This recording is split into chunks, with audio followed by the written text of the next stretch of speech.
Ladies and gentlemen, welcome back to Higurashi Arc 6. This one's quite the mouthful. Tsumihoroboshi. We're gonna try to remember that. By the end of this, I will remember the name. We've had a relaxing day so far, hanging out at Angel Moore. And let's see what else fate has in store for our delightful friends. Come on, Keiichi. You gonna win the eating contest? I don't want to see sweets for at least 3 days. Ugh. I mean, that's what happens when you have a literal eating contest with that kind of stuff. You tried a little too hard, Keiichi-kun. Hey, at least we tried. I don't think I've ever been in an eating contest with sweets like that, but I know it definitely wears on you. Like, even if you can eat more, just eating tons of, like, sugary stuff like that, oh my goodness. It physically, like, wears on you. It just, like, stops being entertaining or delicious, and it just starts being, like, disgustingly sweet. Rena ate a massive amount of desserts, too, but her stomach seemed to be just fine. I think girls have 4 stomachs. Or at least an extra stomach for dessert. That might be true. I mean, it's always women who are like, no, it's fine. I don't want anything. And then they come and steal your french fries or some shit, right? Like, you know, if I'm hungry, I'm gonna know I'm hungry, and I'll order myself a snack or a full meal.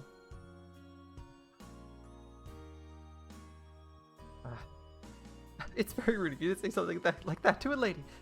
This is what you get for being rude. Bam. Ow. We got bonked. The Toko poked me very hard in my bloated stomach. Stop it. Oh. Please don't poke my stomach. I'm gonna throw up. Satoko and Rika grinned mischievously upon hearing that. You shouldn't have exposed a weakness. A chill ran up my spine. Why were they smiling like that and walking towards me so gleefully? Oh, stop. You cold-blooded demons! I mean, that part might not be wrong either. Oh. This is a once-in-a-lifetime opportunity. Do you really think I'd let it slip away? I thought Satoko was the master of traps, not of poking people. But apparently she's also a torturer. Okay, Rika. Just adding sound effects. Do your thing. Alright. Your bloated tummy is in danger, Keiichi. Your big wiggly tummy is so cute. Stop it. No! Rest in peace. Rena joined Satoko and Rika in torturing me. We were still making a lot of noise outside the restaurant. I assume all the people left once the eating or the dining started. It was like a special event, right? At that point, you know they're not coming out, and you're not gonna get a chance to sit and enjoy the free desserts. I desperately blocked my stomach from their attacks, but someone else hit me from behind. Oh, is this Mia? Is this Mia, or is it one of them? Who is it? Hello. Nice to see you, Kei-chan and his funny friends. Oh, Shi-chan. Hello. Beautiful, it's Shion. Welcome back, Shion. You weren't at the restaurant today, were you? Oh, I'm working night shift today. I just changed after getting in here. How can you go outside the restaurant wearing that uniform? What? I'm not embarrassed. Especially not since you had to walk around in a way more embarrassing costume the other day. I was just getting over that. She just reminded me I'll never be able to get married. Anyway, I heard you went crazy in the restaurant today. We did. We had to. It turned into a club activity, you know? You made a big mess in there. It looks like Sis felt guilty, so she's helping the waitresses clean up the store now. I still think we should help them clean. Oh, don't worry about it. We can't let customers do that. Plus, Mia made most of the mess. That's right. Everyone nodded in agreement. She told me to tell you guys you don't have to wait for her. You can go now. You can go home now. Oh, we're gonna wait. Right, everyone? Rena asked for our agreement, and of course we decided to wait without hesitation. Satoko, Rika, and I all nodded along. Since we can't help her clean, it's the least we can do. She says we can go home. I'm pretty sure she'd be sad if we really did leave. Wow, Kei-chan, you grew up. I'm impressed. You grew up alright. That's because we've been training him well. Right? Correct. Yeepaw. You girls always band together when it comes to things like this. It's not fair, it's 4-on-1. I hate girls. They get along so easily just because they're girls. In the end, we ended up making a lot more noise, even dragging Shion into the mess this time. Shion, get back here and help us clean. Where'd you put the washcloths? Oh no, I guess I have to go back to work now. Nichan, do you think it's gonna take a while? What? Why are you still here? Are you waiting for this, old man? Don't worry about me. Go home already. Mion looked happy to see us waiting for her, but she always says the opposite of what she thinks. I wonder when she'll grow up to be able to just honestly say thank you. We're friends, remember? We'll wait until you finish up. I wish we could help you. I feel bad. I told you, you don't have to wait for me. I'm gonna wait for Shion to finish work tonight and then head to her house in Okonomiya afterwards. You really don't want to wait for me. I do appreciate it, though. Are you sure? I still feel bad. Yeah, me too, me too. We have enough people. Really, don't worry about it. Go home before it gets too cold. I understand. Me? I hope you can finish cleaning soon. Go for it. Yay! Oh, thanks. Yeah, who would cheer for, honestly, who would cheer for washing dishes? Unless it was a dishwashing competition, I don't think I would do that. Alright, Kei-chan. I trust you to escort the ladies home safely. Please protect them from assassins on their way home. Looking around, I didn't see any ladies who needed an escort. I felt more like I was the one who needed protection. Anyway, we said our goodbyes, making it easier for us to end the day and go home. Yeah, where are all the ladies? I don't see any in this picture. Goodbye, Michi. See you tomorrow. Yep, see you tomorrow. Alright, let's go then. We waved at Mion until she went back inside the restaurant, and after that, we all got on our bikes and left Okonomiya. Alright, so we don't know who won the restaurant, the eating competition. They probably would have said something if it was like Keiichi, right? So who's the winner here? On the way home, we talked about how exciting it had been today, and it looked like everyone was still fired up. We had the horrifying punishment in the competitive eating contest, which turned into an unprecedented battle involving all the customers in the restaurant, and after that, everything got crazy and messy. At first, the waitresses didn't know what to do, but after a while, they ended up joining in. We had a blast. Wait, what are the waitresses joining in on? That was wonderful. Did you see what Tomita and Okamura did? How amusing it was. I felt sorry for Kamada and Iri. So did I, but didn't you think my speech was great? Everyone in the restaurant was on my side after that. Keiichi, you might have been someone really important if you were born in a different era. What, this idiot? He's too full of himself. An idiot will always remain an idiot no matter when or how or where he's born. If he was born 100 years earlier, he might have been printed on bills. Money with Keiichi's face on it. Pathetic. Yeah, who wants to have their face on the dollar bill? It'd only be worth 200 or 300 yen at most. The Toko and Rika kept up their continuous chatter. I was a bit tired after the day's events, so I just listened quietly. I noticed the wind was getting colder. Our shadows were getting longer as well. The Toko and Rika still had a lot of energy left, but what about Rena? How's Rena doing? She'd been very quiet. Maybe she had a stomach ache from eating too much as well? I looked at Rena to see. However, I was wrong. Rena was, well, I didn't quite know how to describe it. She looked very satisfied. She looked like she really did have that much fun. Apparently, I need to take a drink. Wouldn't want my throat going dry. She looked like she was as happy as she could be. I could tell all that without her saying a word. When I looked at her, it made me realize that the word fun wasn't enough to describe what we did today. Oh no, it was super fun. Seems like you had a lot of fun. What about you, Keiichi-kun? I had a blast too. I wish we could have as much fun tomorrow and the day after tomorrow too. I mean, if every day was as good as the best days when you hang out with your friends, wouldn't quite be fair, would it? I feel the same way. That would be nice. But I know it's not possible. I wish from the bottom of my heart that the time we spent in the restaurant today would last forever. Wow, that's kind of poetic.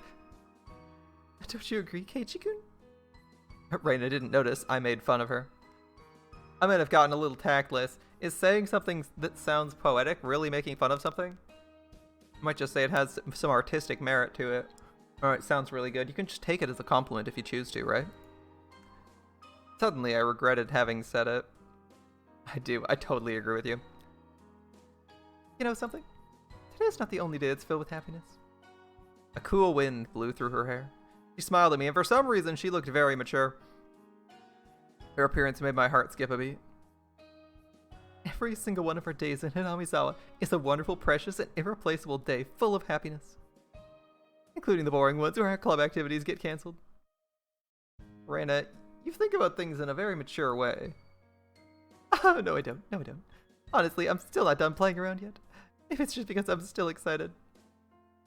Rena laughed, and that made me laugh too. Satoko thought we were laughing because we said bad things about her and started bugging me about it.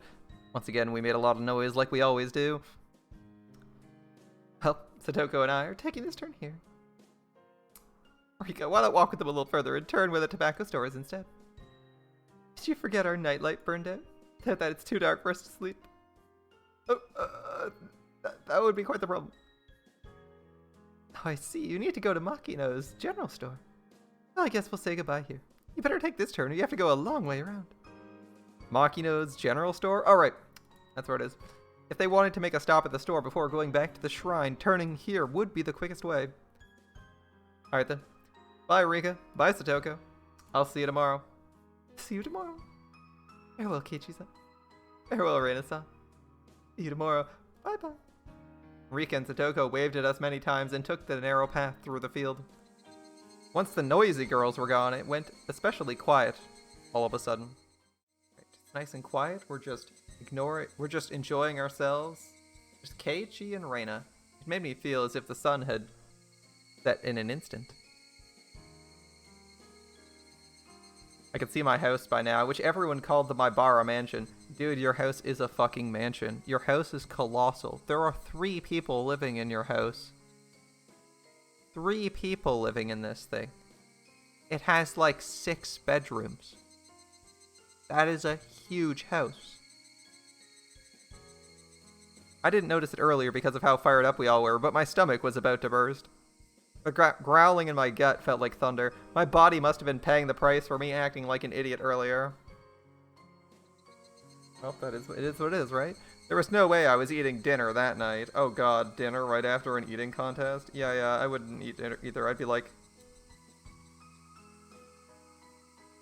I literally had a dessert eating contest at a diner where it was all you can eat for one day. We had like a special invitation. That's what I'd tell my parents, and they'd be like, you know what, that's probably fair. That's probably fair. I'd need to tell my mom before she started cooking. She's probably already started cooking. It's way too late in the evening for that, man. Before anything, I had to get to the bathroom. Ugh. My stomach was churning. Oh boy. It really didn't sound good. We got to the place where I'd always meet Rena in the morning and say goodbye in the evening.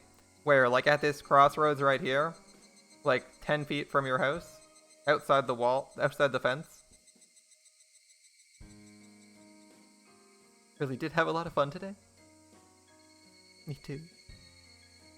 Are you feeling okay, Keiichi-kun? My stomach's growling. I think I need to get some rest. You need to train your stomach, huh? Huh? You ate as much as I did. How did you fit that inside your tiny body? I'm telling you, she's got a hollow leg. That would be a woman's secret. Rena giggled and tried to avoid giving me an answer. She'd probably hit me if I pressed her about it. If she punched me in the stomach, I'd throw up for sure. So I decided not to go any further. Goodbye, Rena. I'll see you tomorrow. Yes, see you tomorrow. You know, I used to live in the city. Yeah? I never managed to enjoy each and every day like this before, but after moving to Hinamizawa, you know, I think I found this happiness. I feel the same way. I moved to Hinamizawa a year ago. I can't believe I'm as happy as I am to spend every day having as much fun as I do. I see. I'm sure tomorrow's going to be the same. That's right. So much fun yesterday and today. So tomorrow is gonna be the same. With all the fun we have every day, I sometimes feel like I'm gonna trip and fall sometime, and it kinda scares me. Fall when you fall, no matter how careful you are. That's why I believe we have to enjoy every moment as much as we can. You're right, we gotta enjoy every day as best we can. It's probably time to go.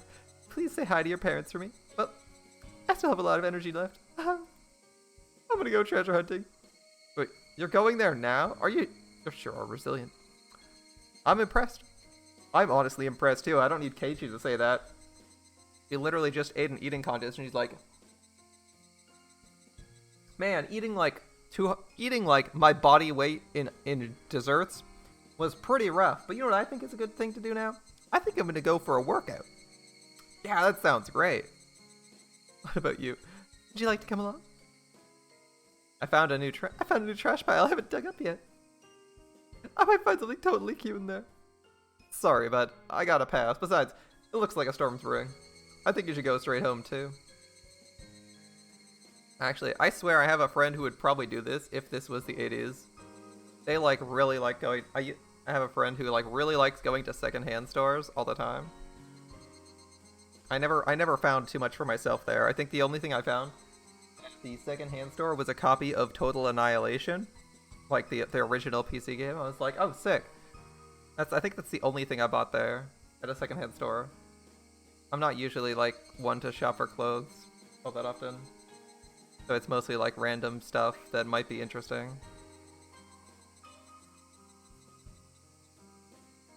Usually isn't, but I feel like they'd have Rena's hobby if they were in the 80s. They'd be like doing this, and then they'd be like doing gardening. I think that's like their two main things. I usually find something cute when I've had a wonderful day like today. I'm going there for a few minutes. I felt sick enough that I didn't feel like going with her. If I felt better, I would have gone treasure hunting with her for sure. She didn't want to go home yet because she didn't want the fun day to end, and that's exactly how I felt too. I understand. Bye then. Hope you can find something cute. Yep. Thank you. Bye-bye. Alright, see you later, Rena. Keiichi-kun waved over and over as if he didn't want to say goodbye yet, but after a while he was gone. Well, I had to go too, because I was going to go treasure hunting. I love cute things. I had such a wonderful day today. I'm sure I'm going to get lucky at treasure hunting. I'll definitely find some wonderful treasures. I like her confidence and excitement at treasure hunting. I mean, I'm sure she's going to find something, right? Has she found Colonel Sanders yet?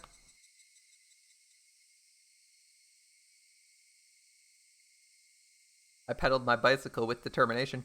My house was nearby, but I took another street that led to the damn construction site. It might have been okay to go home just then, but I hesitated to go since I didn't want to be seen. I had so much fun today. I wanted to continue feeling happy as long as I could. It was already getting late, but I felt like it was getting dark faster than usual. Just like Keiichi said, the clouds in the sky were growing darker. It might start raining hard, but that doesn't mean I have to go home already. Stop it, Rena. You had so much fun today. You gotta stay happy as long as you can. I'm happy. I enjoy every day. Rena, say it. Say the magical words. Huh? Don't be embarrassed. You're not dumb or anything. I might be able to enjoy every day even more if I were dumb. If so, dumb is what I'd want to be. Huh? I'm gonna go find something so cute and take it home with me. There, I said it. I'm sure I can find something cute. As long as I believe it's cute, anything can be that way. I should fill my heart with happy memories of today and yesterday. I should look forward to the happiness I'm going to receive tomorrow and the day after tomorrow, too. I reached the construction site, a mountain of trash looming before me. I parked my bicycle and walked down the mountain of trash and scrap. This place is my castle. It would be incredible if anyone else came to this mountain of trash. I swear, is that like an entire vehicle just resting there? Like, you see the hydraulic thing behind the word incredible? And like the cabin right in front of it? I swear, it's like they have like a small crane, maybe? It might be a small crane or something. Just sitting there. Like, I can see the door. It's like the door to a crane, so you can like hide in the cabin or some shit if it starts pouring, right? In theory, it would at least mostly block the rain, although there might be like holes from rust or something. I mean, it is trash, right? This is a trash heap and not a series of working construction vehicles. I've come here many times, and I usually stay for a long while, but I've never seen anyone walk by here. This place is the village's blind spot. I've heard many people came here all the time during the dam wars, but it was abandoned after that. The villagers no longer need to come here, and some people even forget about it entirely. It seems like they dump trash here at midnight, but I've never seen a truck actually dump trash, at least. If they dumped new trash more often, it'd give me more time to kill. But it looks like it's not going to happen for a while. I walked down the slope of the trash pile all the way to the bottom and headed behind another pile. Nobody ever comes here. I've come here many times and I usually stay a long while, but nobody's ever come to mess up this place. Not even the other kids from my school come here. They all believe the arm of the manager of the construction site is buried somewhere in the piles, and they also believe the whole place is haunted. I mean, that might not be wrong. They told me that a ghost with one arm still wanders here looking for their missing limb. Sadly, I haven't seen the ghost either. I'm not scared. In fact, I'd rather like to meet him. I wouldn't mind helping him find his arm. If he's feeling lonely, I'd want him to be my conversation partner. There's a station wagon buried in the trash pile. It doesn't have tires, but other than that, it still looks like a station wagon. This station wagon is my secret hideout. Unfortunately, the sliding door and rear doors don't open. So whenever I want to get in, I have to enter the car from the passenger seat and crawl into the back from there. This seems so sketchy if it's half buried in trash. Of course, I take off my shoes at the passenger's seat.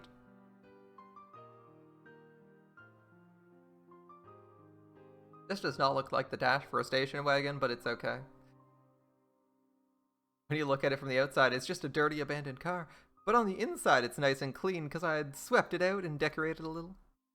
It took a long time. The back seats are lying flat because I wanted to have as much space as possible. I found a mattress in the trash pile and put it in that space instead. It was a bit dirty, so I brought a bed sheet from home and covered the mattress with it. I put my favorite cushions on top, and with that, it turned into a perfect bed. I've put cushions and stuffed animals everywhere. That's not all. Look at this. I have a bunch of sweets in here, too. I have a bag of fruit candy in 4 different colors and some cookies, but they're going bad. I'm going to have to throw them away. My bear-shaped water bottle was empty. When I come here to spend some time on Sundays, I usually bring this water bottle with some sweetened tea in it. I have a box of tissues, a flashlight, extra batteries, other daily necessities in here. I have a few books to read to kill time while I'm at it. That actually sounds really chill. And I have this. What do you think this is? Look, ta-da! A hideout is suddenly lit up thanks to the table lamp. There's an electrical outlet on the side of an old nearby construction office. I thought they'd have cut power years ago, but to my surprise, I was wrong. Electricity is still being supplied to the outlet. When I found tons of extension cords, I came up with the idea to connect them all and make electricity come all the way to my hideout. Now I can spend time here comfortably with some sweets, books, and lights. If I wanted to, I might be able to spend a night here. But I might catch a cold since it gets very cold at night. See? It's a nice hideout, isn't it? At first I thought someone would find it and mess with it, but that hasn't happened so far. Because no one comes here and everyone forgot about this place. That's how this place became my perfect secret hideout. Fortunately, I ate so much today that I'm still full. I can tell them I was playing with my friend. Okay, I can tell them I was playing with my friend at her house and ate dinner there. I'm gonna stay here for a while and relax. I'm gonna treat myself. I loved the water gun battle yesterday. My heart was pounding when I fought 101 with Keiichi. I also had great fun at Angel Mort. I'd never experienced such a crazy game with so many people in my life. I was still feeling the after effects, but I was sure I'd have a dream about it tonight. Why? I wanted to bask in these happy feelings. Why I'm gonna treat myself in here. I'll take off my shoes and stretch my toes. I should cherish the time when I can be myself. Once I took off my shoes, I felt so relaxed. I didn't want to put them on again. I played all day today and was very tired. The treasure hunt could wait. As it got darker, the light of the table lamp became encouraging. It really was getting dark faster than usual. And all of a sudden, I heard the sound of raindrops hitting the roof of the car. Pitter-patter, pitter-patter. I mean, a car roof's waterproof. You're probably fine. Probably. The interval between drops got shorter and shorter. When it became a continuous sound, I began to hear thunder. That did not sound like thunder, by the way. Without like the same sound effect that they would use for like a gun or something. Even though it was raining heavily, it remained very quiet inside the car. They even used that sound before in this game, and not for thunder. It made me feel like I was in a different world. So quiet in the car. This is my castle, after all. I felt a little cold, so I unfolded my big blanket and hid under it. I was gonna say, if you want to stay warm, I'd recommend like a couple blankets. I'm here alone under the warm blanket that has my scent. Even though nobody knew where I was at the moment, and I feel like I was left alone in the heavy rain, I still feel secure and free from anxiety for some reason. I felt like this heavy rain was keeping my enemies away from my castle, and I liked it that way.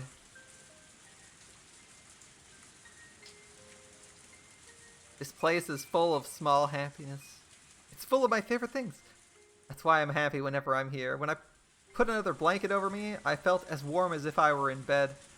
I listened to the soothing sounds of raindrops hitting the scrap iron in the trash heaps, and it made me feel sleepy. This is a castle of trash. The trash came here because no one wanted it, and this is where it lives. It's a country where unwanted refuse lives together. I felt like I fit in here, but at the same time I knew it was just a temporary place for me, as there's somewhere I had to go back to. But I shouldn't think about things like that. Whenever I realize I don't belong here, I remember I'm in the middle of a very dirty pile of trash. I should just doze for a little bit longer. Thinking is poisonous. I wanted to keep myself out of that poison, so that the kind Rena within me would stay pure a little longer. A little longer, and I closed my eyes. Good night, Rena. That sounds really cozy. Sounds really cozy. Napping in the back of a car, listening to the rain. That'd be nice. My mother was a very busy woman. The harder she worked, the more her work was valued, and she kept getting promoted. Wow, promotions, that'd be amazing. I feel like it's really hard to get promotions in real life, so even getting one promotion is absolutely bonkers. She sought to go higher and higher. She was always shining, and she was my hero. I have no clue how I'd actually get a promotion in a fucking software development company. Like, you only get a promotion when your manager leaves, and then it's one person gets promoted to manager? Assuming they don't hire someone else? Seems like a weird fucking thought to actually get, like, massive promotions. I always thought when I joined the workforce that there'd be like promotions or there'd be goals to meet to get somewhere, or like a way to actually earn like a sudden increase in pay or something like that, or responsibility. And it doesn't seem like that's the case anywhere. It doesn't seem like that's the case anywhere in my experience. Like, I've worked a few jobs, worked a few places, like part-time, like McDonald's and shit. And I don't fucking know how you get a promotion anywhere. It seems almost laughable when they're like, I worked real hard and got a promotion. I'm like, the fuck? The fuck?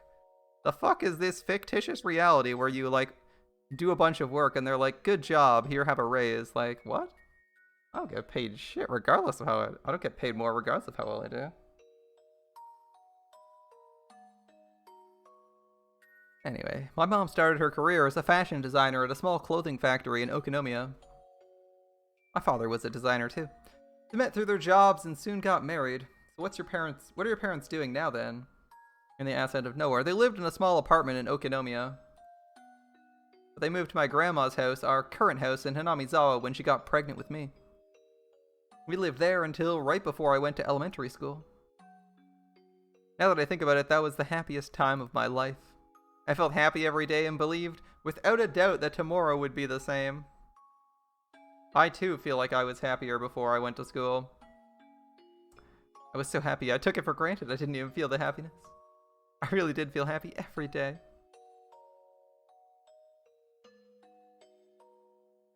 I was small at the time and didn't really understand what was going on, but it seemed like the company my parents were working for was having financial difficulties.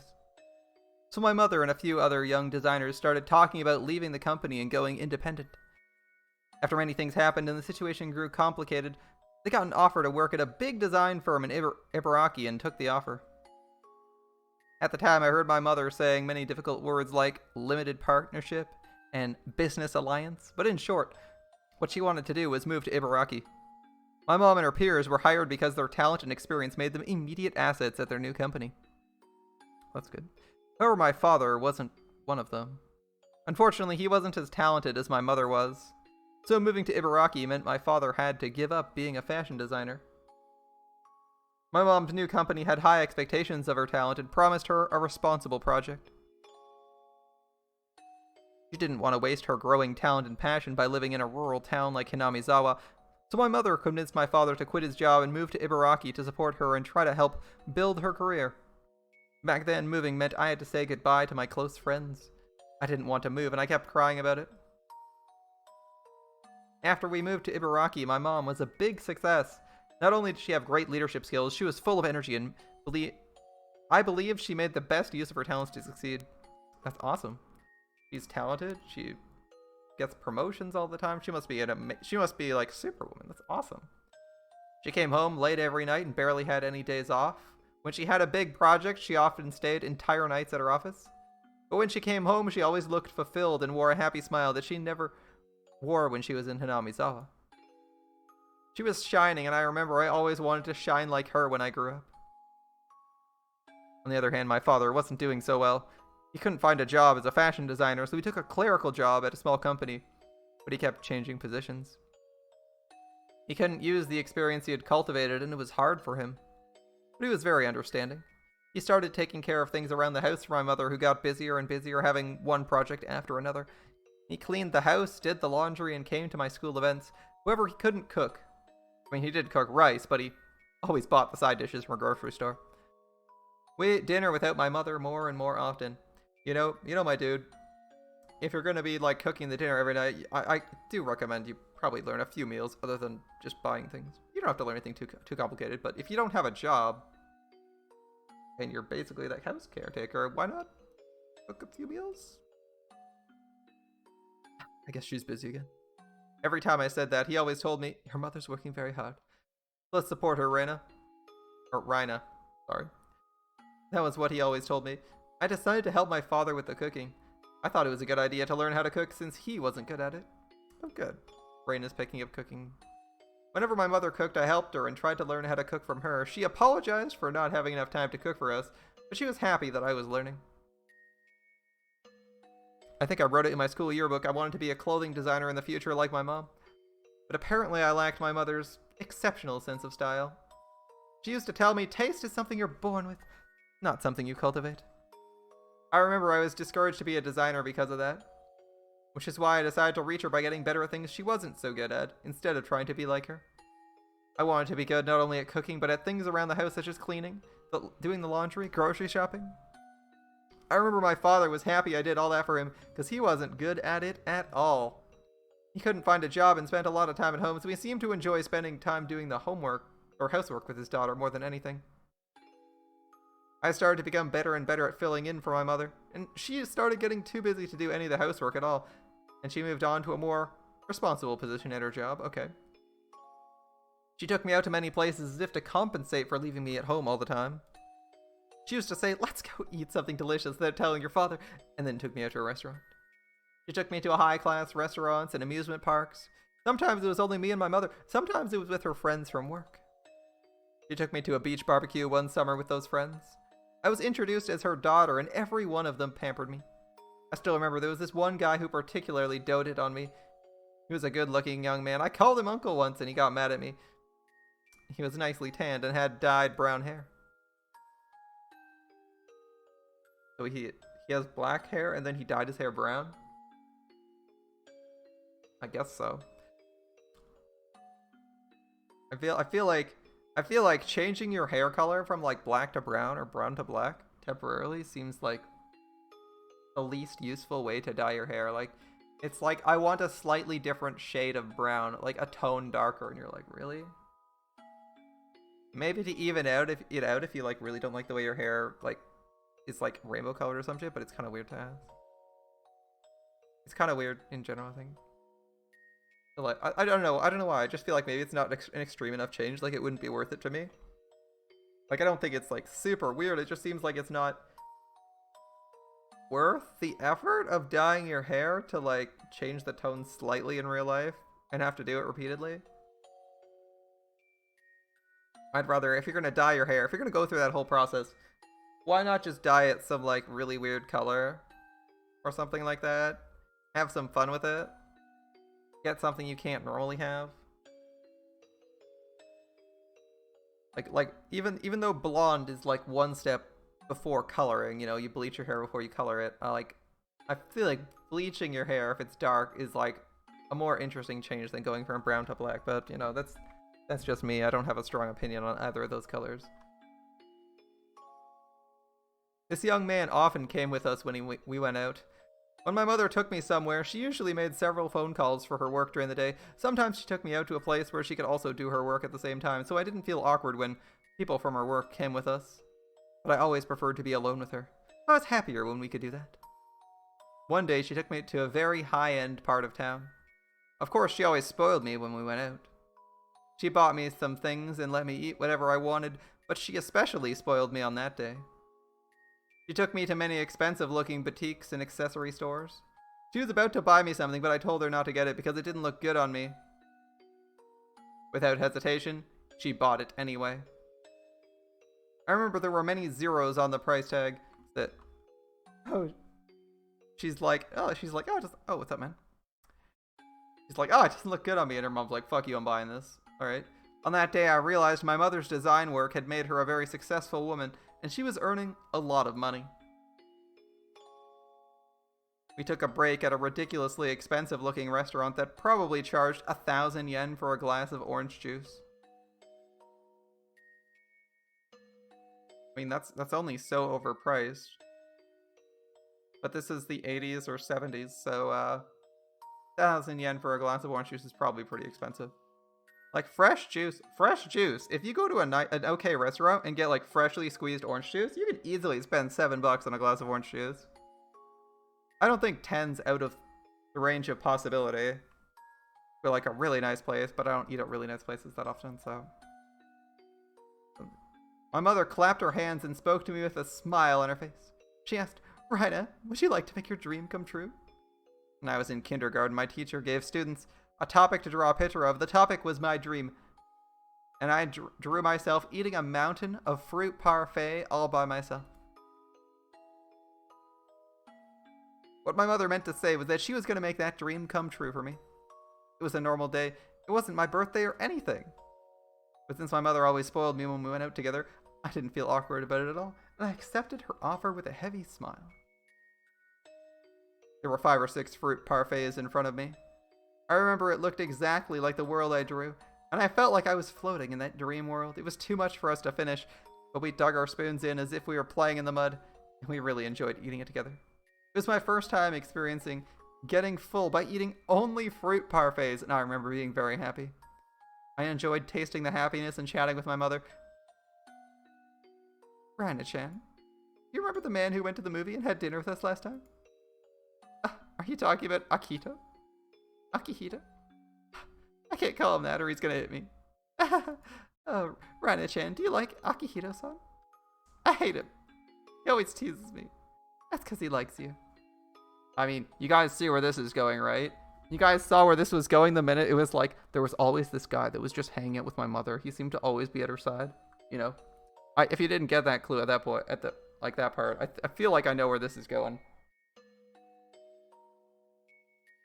I feel like I know where this is going. Here we go. She's asking, so her mom's asking her daughter if she likes this guy who like her mom's hanging with all the time. They're probably like having an affair. That seems pretty obvious. Got along well with him at the barbecue. Well, I get along well with him every now and then. Every now and then. My mother laughed. I didn't know why she brought up the subject, but I didn't really pay attention to it because I was too young. Now that I think about it, she was breaking the news. There you go, see? I just didn't notice it. Rina-chan, who do you like better, your father or me? You. Wait, why did you answer you, Rena? Oh, well. It wasn't that I hated my father or anything, but I thought giving her that answer was appropriate after she spoiled me so much. Yeah, that's gotta be a little bit tough. Remember, I don't know how old she is. She's probably a couple years ago, because she's in Ibaraki, so it was at least a year ago. It was at least a year ago. She's probably like 14 right now. She was maybe like 12. So, answering the way people want you to... answering what you actually think versus what your parents want you to think is probably pretty hard to do, depending on what kind of person you are like. If I said I'm gonna live in another house far away from your father, which of us would you like to live with? I'm thinking of divorcing your father and getting married to Akito-san. At that time, my mother was a successful woman. I didn't know this at the time, but she was drafted by a headhunter to work at a bigger company where she was being promoted to a higher and more responsible position, one where she could bring out the most of her talent. How many promotions can you realistically get as a fashion designer? You have fashion designer, like fashion designer manager, head of fashion design, like C class, and that's it, right? Of course, the position wasn't the only thing she gained. Compared to my father's low salary, my mother was earning enough money to support a family of 3 and still have some left over. I'd kind of realized it from the way she spent money. The greater her position she achieved, the more she spent time with people at her level. All of them were bright and talented. Compared to them, my father might have looked unattractive to her. I liked Uncle Akihito, but I liked him as one of my mother's friends, not the same way I liked my father. I liked my father and mother equally, so it was shocking to me my mother wanted to divorce him. I felt like the ground below me was beginning to crack. That expression, I realized, actually fit my situation very well. I had to choose which side of the cracked ground I wanted to stand on. This is rough. A rough time for a 12-year-old. Rough time for a kid. Especially because she's probably got to choose between a couple she's got to make a couple difficult choices, right?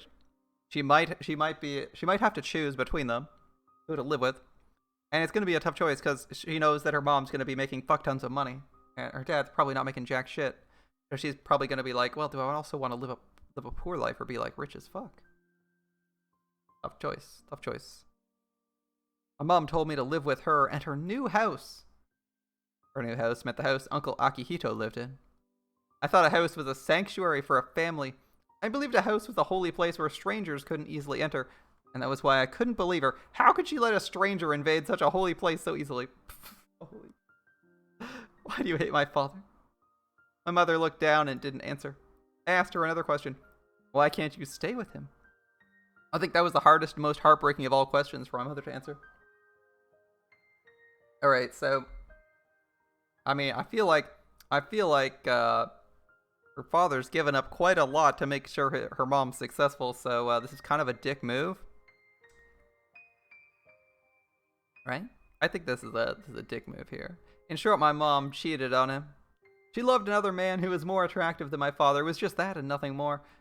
I knew more than anyone it wasn't my father's fault. First of all, he decided to move from Hinamizawa to support my mother as much as he could. See? For him, nothing good had come from that. Actually, I think he had a very tough time since we moved to Ibaraki, but he volunteered to be our support and tried very hard to do that. I thought my mother appreciated his support. Apparently not. So, I took her decision as a betrayal. I told her I disagree with everything, including the divorce. I said it loudly and made everyone in the store jump. That's fine. Sure, continue your relationship with Uncle Akihito, but don't divorce my father. I feel bad for him. I feel terrible for him. He's been doing nothing but support you patiently this whole time, and you did this to him? I screamed as loud as I could. And then my mother answered, It's too late. What? What? You haven't talked to my father about this? It's not too late. I'm pregnant. Well, there we go. I didn't know whether my mother actually told him about the divorce in person. A middle-aged woman who called herself a lawyer came to the house several times to talk to my father on my mother's behalf. She sometimes called him too. Wow, that's fucking cold as fuck, dude. Like, you convince your husband to give up his career and stay at home to support you in your, like, in your new job miles away from where he has any work? And then you fucking divorce him via lawyer instead of even calling him? Whew. Whew, that's cold. My father begged the lawyer to let him speak directly to my mother many times, but it never happened. Yeah, she literally... Oh my god. What an ice-cold bitch. Alright. I could tell by the way they talked. He had no clue when my mother told him she wanted a divorce. Okay, so her dad didn't even have any clue. She didn't say anything to him. She just fucking sent a lawyer to him. Oof. Well, again, I'm not even sure if she told him in person.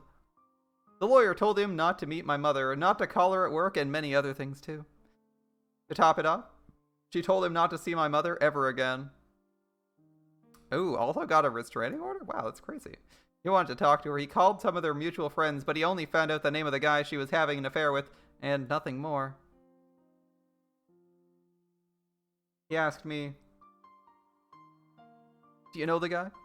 I told him, "I do." I also told him he was a funny guy and had given me candy many times. I'll never forget how he looked when I told him that. He hit me for the first time. He hit me so hard his handprint stayed on my cheek for a while. Then he fell on the floor and cried loudly.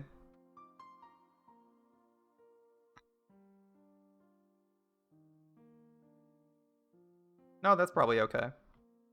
And then I started crying too. I didn't cry because he hit me. Uncle Akihito was kind to me, so I liked him and talked to him out of courtesy. That wasn't it. Girls had to be kind to everybody, and that's what I thought. But I was wrong. I learned in this world there are people you should be nice to, and enemies you shouldn't be nice to. The enemies are the ones who destroy my life with their very existence. Banished to the Bezos forest. I'm afraid there is no coming back from that. The countless lines of equally sized packaging, perfectly set up for forklifts or whatever other machinery to come retrieve them. Pallet after pallet, row after row. Whether they meant harm to me or not doesn't matter. They're like weeds growing in a flower bed. Dandelions are innocent, but they take all the nutrition from the tulips from the soil, and that's why we have to pull them out. The dandelions did nothing wrong, but they're the enemy. Enemies are bad people, and that guy was a bad person. I shouldn't have accepted him. I should have rejected him with everything I had. Well, you didn't know at the time. Sucks, but you just couldn't know. You weren't aware. Fair. By doing so, I might have been able to disrupt the relationship.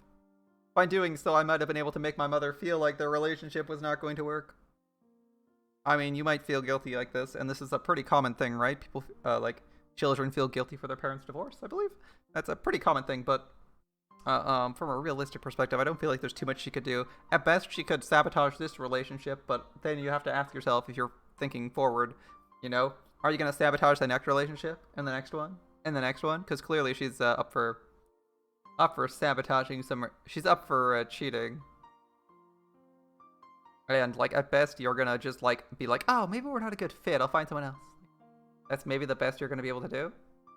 Is, like, make your mom think someone else would be a slightly better fit while she's, like, going and pursuing other relationships, so. It's not a long-term solution. If I tried to do so, my parents wouldn't have had to break up. My father and I cried together, but we cried for different reasons. He must have cried because it happened so fast and didn't make sense to him. I cried because I regretted that I let it happen when I had the chance to prevent it. My father stroked my cheek and opened his mouth to apologize, but he couldn't speak and just cried with me.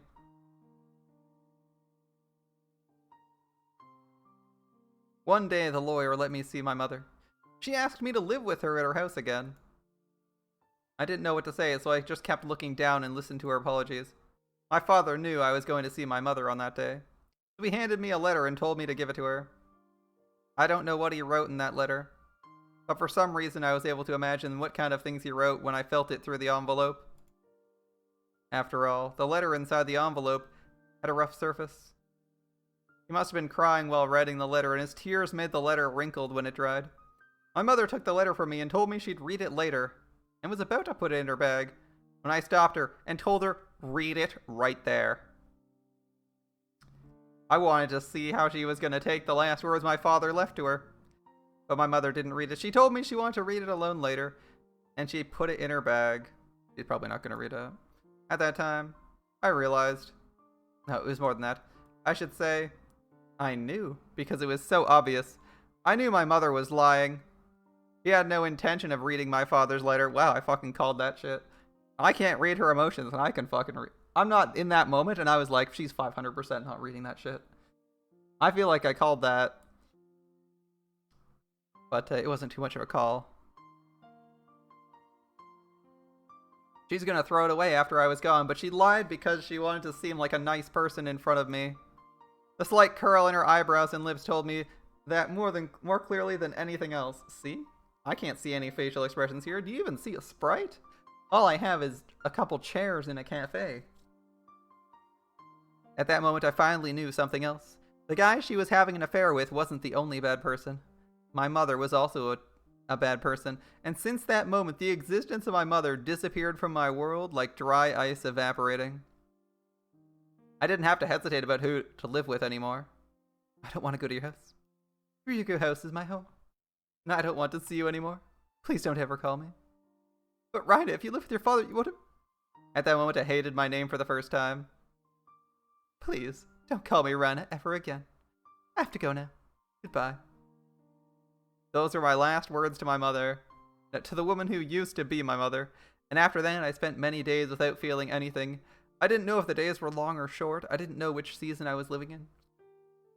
It was supposed to be nothing out of the ordinary not having my mother around, but every time my father saw things that reminded him of her, like her toothbrush, her teacup, or her favorite books, he shed tears, which left me frustrated, and that's why I decided to completely remove her belongings from the house. I threw her things into a black trash bag. I started to do so frantically, and by the time I knocked down her wardrobe, threw her music box hard on the floor, and broke her mirror, my mind was already not working properly. When I try to remember what happened after that, I feel disoriented, because the pills the doctor gave me back then made me feel disoriented and lethargic every time I took them.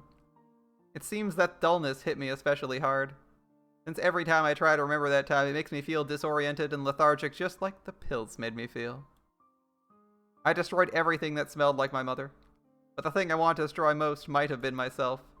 Even after I threw all her belongings away, I still couldn't stop feeling regret and decided to blame myself in the end. Maybe I was thinking I wanted to do damage to her reputation and successful life by destroying her daughter, destroying myself. When I was about to reach that very last resolution, Oyashiro-sama came to me. Oyashiro-sama told me to go back to Hinamizawa.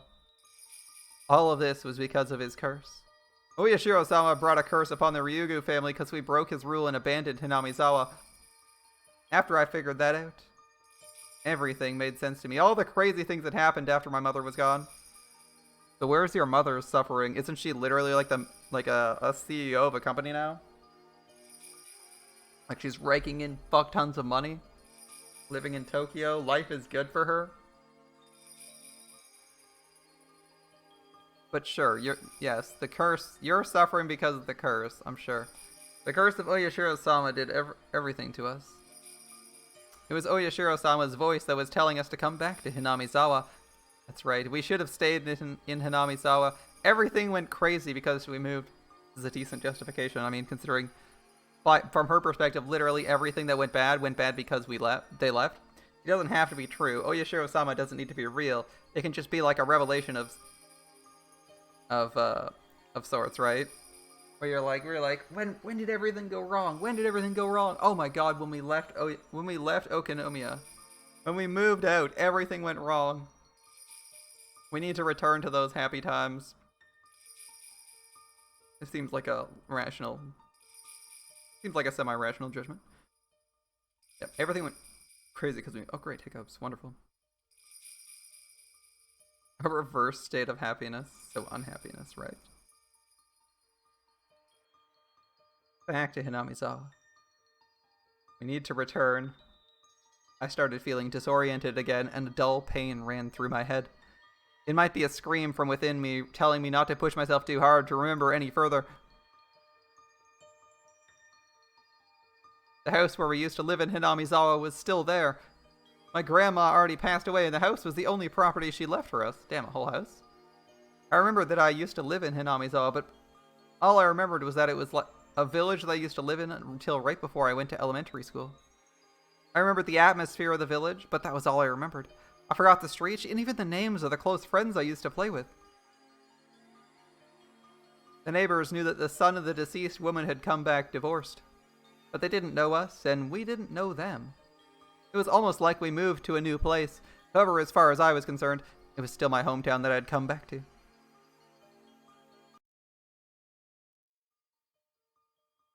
First, everything was inconvenient compared to life in Ibaraki, and it was hard for both of us to adjust. But we renovated the old house, and it was only me and my father. This is the 80s. I mean, this is the start of the JDM scene. We could race cars. Oh wait, we're like 12 and don't own a car. Never mind. We could race cars in the mountains of Japan. Go full initial D.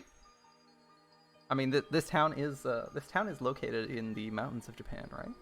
We're surrounded by mountains on either side. We're deep in, a little bit to the north where it gets cold, or possibly just on like closer towards the west coast. I'm not sure where this is supposed to actually be located, but it is some distance from Tokyo, and it gets really heavy winters. So, a small town, heavy winters.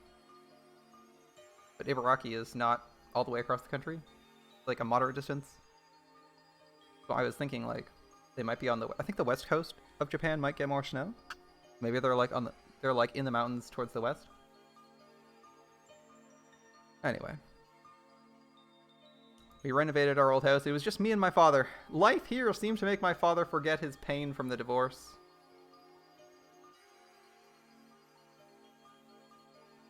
Mi-chan was very kind to me, and I started getting used to my new life too.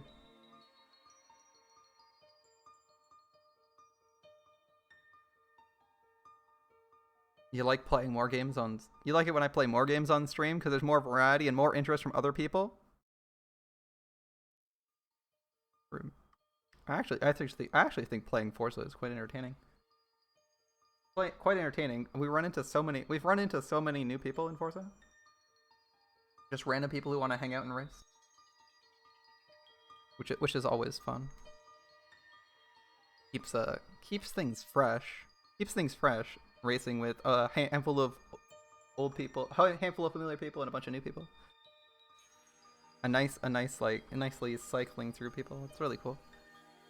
The only thing I need to do is get really good. I wanna be this in every game, right? I wanna be. No offense. I wanna be crushing you all and have you guys struggle to beat me instead of struggling to beat you guys. But it only gets better. I only get better with practice, so I gotta keep playing. Gotta keep racing. Gotta keep building cars. That works in real life too. Unfortunately, real life building cars is crazy expensive. Although, I guess I could maybe... People somehow seem to find a way. I've heard so many car stories about people having their first car when they were like 13.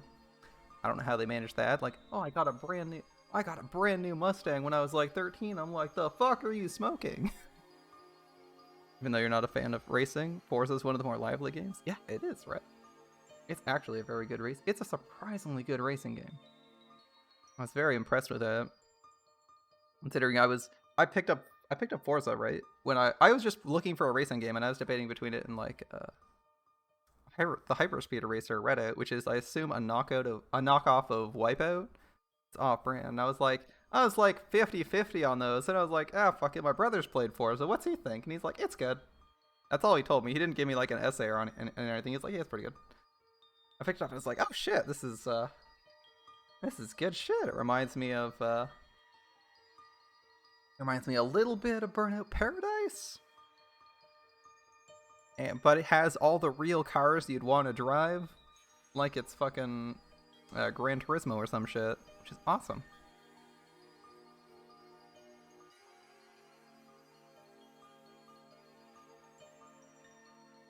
I did everything around the house, and we gradually went back to a time we used to live happily. Alright, so we've been through a rough divorce, and we were just like, fuck this. I need to go. Our 12-year-old self was like, fuck this, we need to go back home to our small village in the mountains. Where there's no pain, which is like completely fair. You're like, you experience some really bad times, and you often want to, you know, whenever you experience really bad times, you often look back on what like you reflect on as the good old days. Right? So to Rena, the good old days were when she was living in this village with her parents, and it's like, well, her mom's left now, but her dad's still here, and she can go back to this village, and it'll feel like nothing's changed.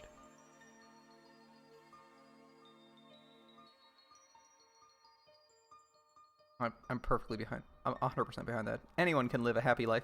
People sometimes say that people are born to be unhappy, but I believe it's just an excuse for people who don't even want to try. I won't give in to fate. I'll never give up trying to recapture the happy times I've lost. I'm going to become happy to the point where I don't even feel the happiness anymore. I'm not going to cry anymore. I'll never cry again. I used up all my tears on that night my father hit me. The curse of Oyashiro-sama is over because we came back to Hinamizawa. So I'm going to have a happy life from now on. All of a sudden, big raindrops hit the roof of the car and I recovered my senses. It was still raining hard. It had already gotten dark outside. The shadows the table lamp created were dark, and it looked as if there was nothing else around me. If I turned off this light, would everything in this world disappear? Is this? This is 100% a novel. I turned off the light. Actually, this is one of the most novel visual novels I've played. There's actually zero gameplay. Which I kind of prefer visual novels having a little bit of gameplay. Like Danganronpa had all the trials were actual quizzes, and some of them were really hard. That was interesting. This one is mostly novel. Or not even just mostly novel, it's like 100% novel. You know, Stay Night had like a lot of ways to fucking kill yourself, and it was fun to get yourself killed in Stay Night, right? Getting yourself killed in Stay Night, you'd get a quote-unquote lecture from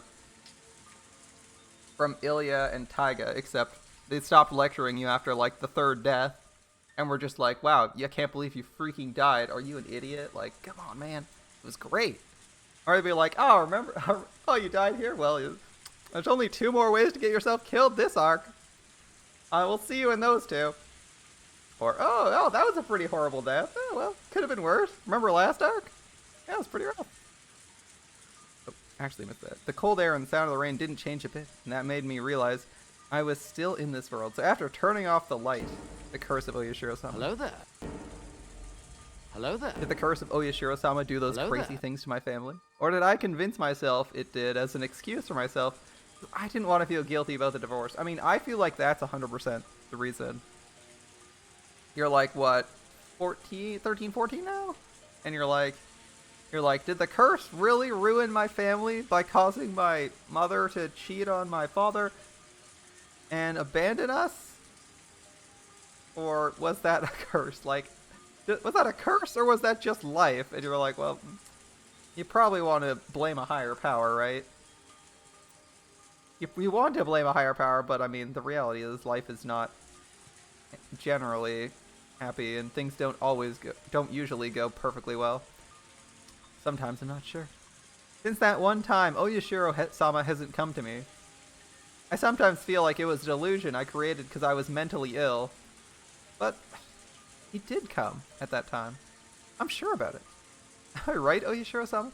I was unhappy after I left Hinamizawa, but I came back and I'm happy now. But where am I supposed to go now that I'm unhappy in Hinamizawa? Where? Stop it, Rena. Don't think you're unhappy. I am happy. I will be happy. I can definitely be happy. Suddenly I felt that if this darkness swallowed me, I'd never be able to be happy again. Wait, why is she unhappy in Hinamizawa? Did I miss that? What? She says she's unhappy in Hinamizawa. What's making her unhappy, though? We haven't identified anything that she's not happy about. She's, like, super happy today. Does she not? I mean, she's hanging out in a junkyard, feeling like it's her fortress rather than her room. Is her life with like her father really shitty? I guess maybe it's like tumbled down. It's possible. I found the switch of the table lamp and turned it back on. When I looked at the clock, it was already past 11 p.m. I had to go home. I wouldn't have time to prepare my lunch for tomorrow. At least I'd have to set the timer on the rice cooker. It didn't look like the rain was going to stop anytime soon. Man, they have a fancy rice cooker. My rice cooker does not have a timer on it. Although it's also really small and for like one person. I can barely make enough. I tried to make enough rice. I tried to make enough rice for my whole family when they came over once. And I'm pretty sure I screwed it up because it was way too dry. And the rice cooker was like literally filled to the brim. Oh my god, the rice cooker was like literally filled to the brim and there wasn't enough rice. I need like a full-size fancy rice cooker like she did. Wait, this is the 80s and she has a timer on her rice cooker. I've never... Okay, to be fair, my parents own a really old rice cooker. But I've never actually seen a rice cooker with a timer on it. Like an actual timer. That sounds really handy. But also, like, wouldn't that be a little bit strange? Because, like, the rice would absorb so much moisture. I wonder if that would actually work very well if you cooked rice overnight. Or maybe it cooks it and just, like, warms it up in time for... Maybe it cooks it, lets it cool, and then, like, warms it up at a certain time? I'm not actually sure how a rice cooker timer would work. If you, like, let rice grains just sit in rice, they'll get mushy. Like, a little bit, eh. We'll see. Whatever. It seems like it would be really useful. Will we read Tsukihime if Tsukihime gets a release? Re-release? If he gets a re-release in English, I'd definitely consider doing it. I'd consider doing it. I don't know how many more visual novels we're going to do, though. I was thinking this one and one more, and then we probably take a break for a while. Might be a long while, too. So basically, unless it comes out, like... if it comes out this year, we probably... I'd be tempted to, though. If it came out this year, I'd be so damn tempted. But if it comes out, I would hope that it comes out, like, 2 years from now. It didn't look like the rain was going to stop anytime soon. I looked out at the window to see the rain, but could only see my reflection. I talked to that reflection in the window, and I'm so glad. My father's happy. He's been acting like he was dead for a long time. The smile on his face is a good sign. He's regaining his former happy life. He became miserable because of me. That's why I don't mind doing things for him until he regains his smile and becomes truly happy. When I stay here alone for a while, it gives him some time to be alone with her. Plus, I don't have to fake a smile. But then, my reflection in the window tells me, Rena, you're such a good girl. You're kind to everybody and love them equally. You can make anybody like you. But did you forget something? In this world, there are people you should be kind to and enemies you have to reject with all you've got. I thought you learned that lesson. Don't listen to her. My reflection is always mean. She always says mean things and makes fun of my worries. But she always tells me things I can't say myself. Let's go home, Rena. To your home. Forget about the me and Rena in the mirror. I was a bit hungry by then. After all the desserts I ate, I still got hungry. I almost forgot. Rina-san bought me a shortcake. I've never had a shortcake from Angel Moore. I bet it'll taste good. I have to give my thanks to Rena the next time I see her. She speaks in a way that makes it very clear how she grew up, but I'm sure she's a good person.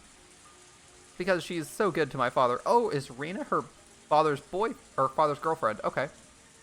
I did everything I could to make my father smile, but I failed. On the other hand, Rena can put a big smile on his face so easily. I have to thank Rena. Is this the one where people remove people's fingernails? Well, I'm betting we're not going to see that tonight. We're actually doing things... this is like a Keiichi Rena route, so I'm guessing we're probably not going to see any of that. We only see any torture in, like, routes that focus on Shion and Mion. Those have been the 2 routes where that's happened. We're on part 6, and that's only been in 2 arcs. It's only been featured in 2 arcs. The Mion arc and the Shion arc. And this is, like, a Rena arc. So, she's not really she's not associated with the Yakuza, so she probably won't have any, like... Hopefully won't have any gruesome torture scenes. We haven't actually read, like, what this arc is. We haven't actually read, like, a variant of this arc before, whereas the the previous arc in the answers section was answers half, second half of Higurashi's was it felt like a retelling of the second arc, but from a different perspective. So I'm thinking we're not going to have any gruesome torture scenes here, but there's probably going to be someone getting killed at some point. It is technically a horror series, although it's pretty light on the horror. In fact, the first half is usually pretty relaxing. Of each story, it's quite chill. I have to thank her for cheering up my father, but I don't know why. I just don't like her perfume. Why not tell her? You're like, I don't hate you, but I really don't like your perfume. It's really hard to tell someone that you don't like her perfume, but like, it is what it is, right? You can't. I feel like if you're living with someone, or like they're like your father's boyfriend, you can be like, hey, look, I don't hate you, but like, I really don't like your perfume. Is that wrong? Like, maybe there's some like double-edged thing there where like the perfume. Maybe she doesn't like the perfume because it reminds her of her mother or her mother's boyfriend or something, and like her dad likes it because it reminds him of his wife, his ex-wife or something like that. But like he still has a positive association with the perfume because he hasn't actually seen her. Like it could be something like that where like she hates her mother, and the last time she saw her mother, she was wearing the perfume, so she associates it negatively, and like her father doesn't recognize that perfume because it wasn't something she wore, or he hasn't been around her often enough, so he only has like those rose tinted goggles and doesn't remember what she smells like that well. Today I went to a swimming pool with my mom. Uncle Akihito came with us too. I don't like him because he is sometimes mean to me. He's a very kind and funny old man. He told me to call him Daddy for the day because he was going to play with me at the pool like he was my daddy. My mom called him Daddy, so I did too. Uncle Akihito looked very happy and gave me a lot of money. My mom looked happy and it made me happy too. I want to play with him again. I hope my dad can come with us next time. I like how she's like, yeah, I'll call you Daddy, but you're not my real dad. I hope my real dad can come with us next time. Premonition of rainy days. I opened the window, placed my cushion nearby, and prepared to enjoy the weather. But she came over and disrupted my peaceful evening. She always ruins my time of solitude. You look pleased. Alright, you ate lots of your favorite sweets today. This girl loves sweets more than anything. I like them too, but I can't eat them like she does. It'd give me heartburn if I ate the amount she ate today. She seemed to be happy, so I'll leave her alone for a while.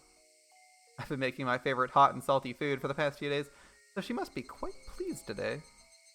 It was a very fun day for me too. I just wanted to enjoy the memory of the excitement I felt today by sitting here quietly enjoying the sunset, but when I looked at the sky, I saw some thick clouds forming there.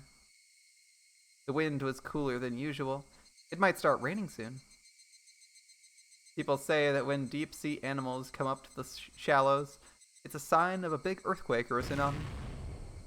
We saw a very rare fish that dwells in the deep water of in the shallows today. Just as the ancient stories of sea monsters say, people hate deep-sea animals and tend to interpret them as omens of disaster. It didn't matter if they showed up alive or dead. I said something interesting now, didn't I? Even if they showed up alive or dead. It was an omen of disaster. It might start raining soon. I know, you don't have to tell me. I'll get in the laundry. I grabbed a basket and went outside to take the laundry in. This is from Rena's perspective, I think? That's what it seems like. The clouds were getting darker. I normally like rain, but I didn't think I'd enjoy it today.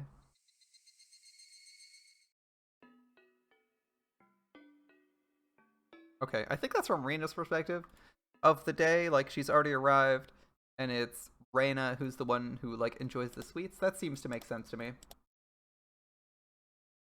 That seems to make sense to me. Enjoy it that way.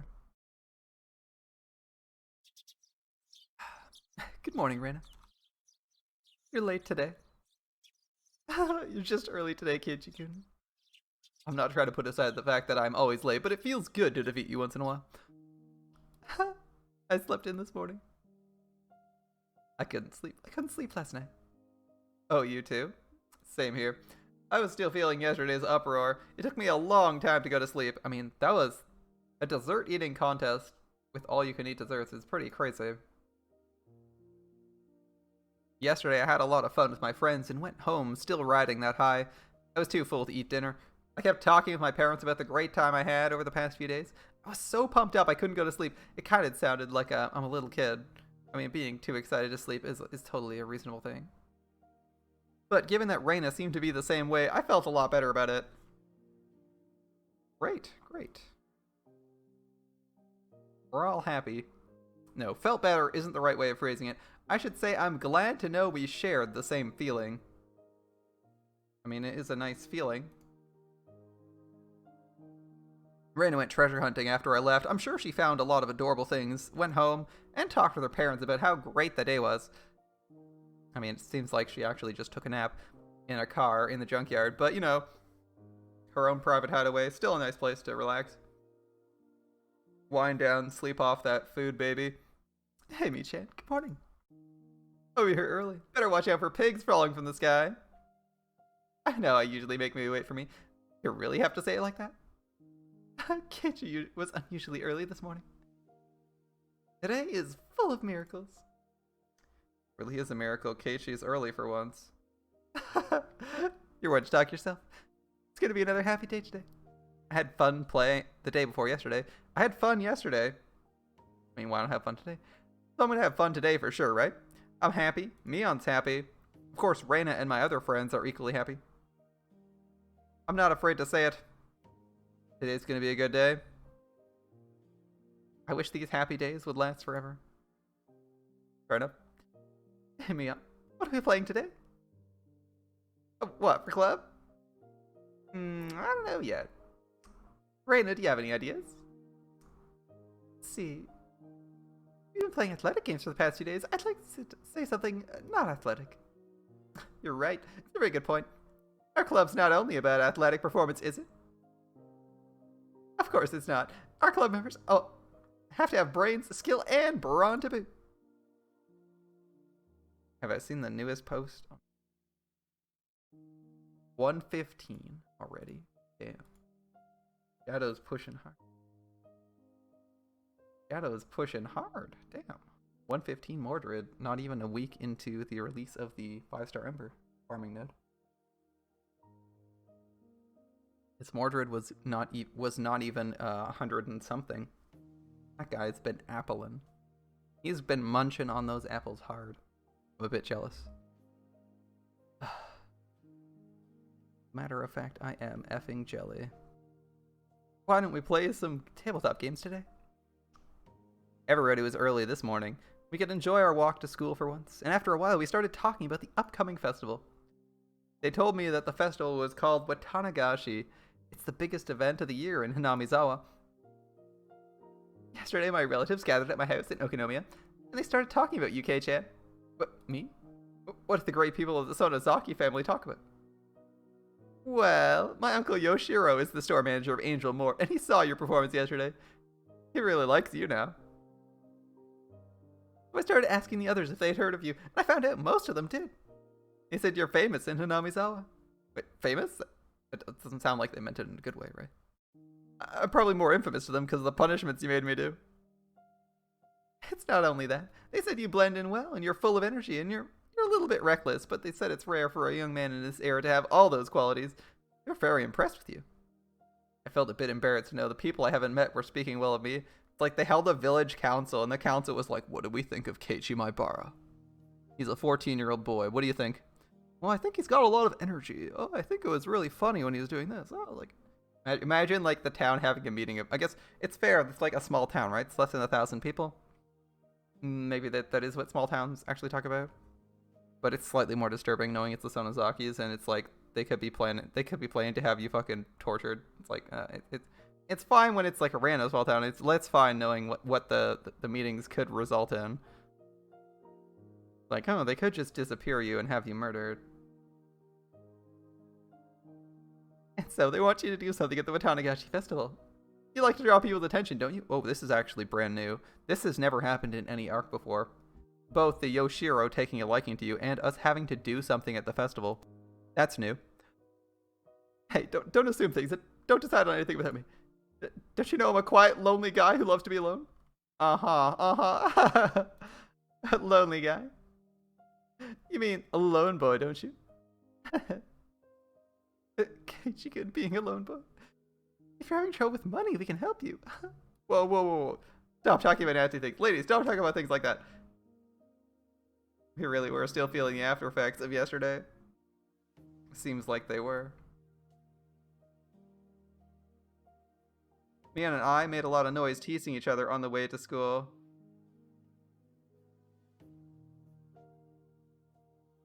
Rena watched us and laughed happily. Satoko and Rika were already there when we arrived at school. They were also full of energy.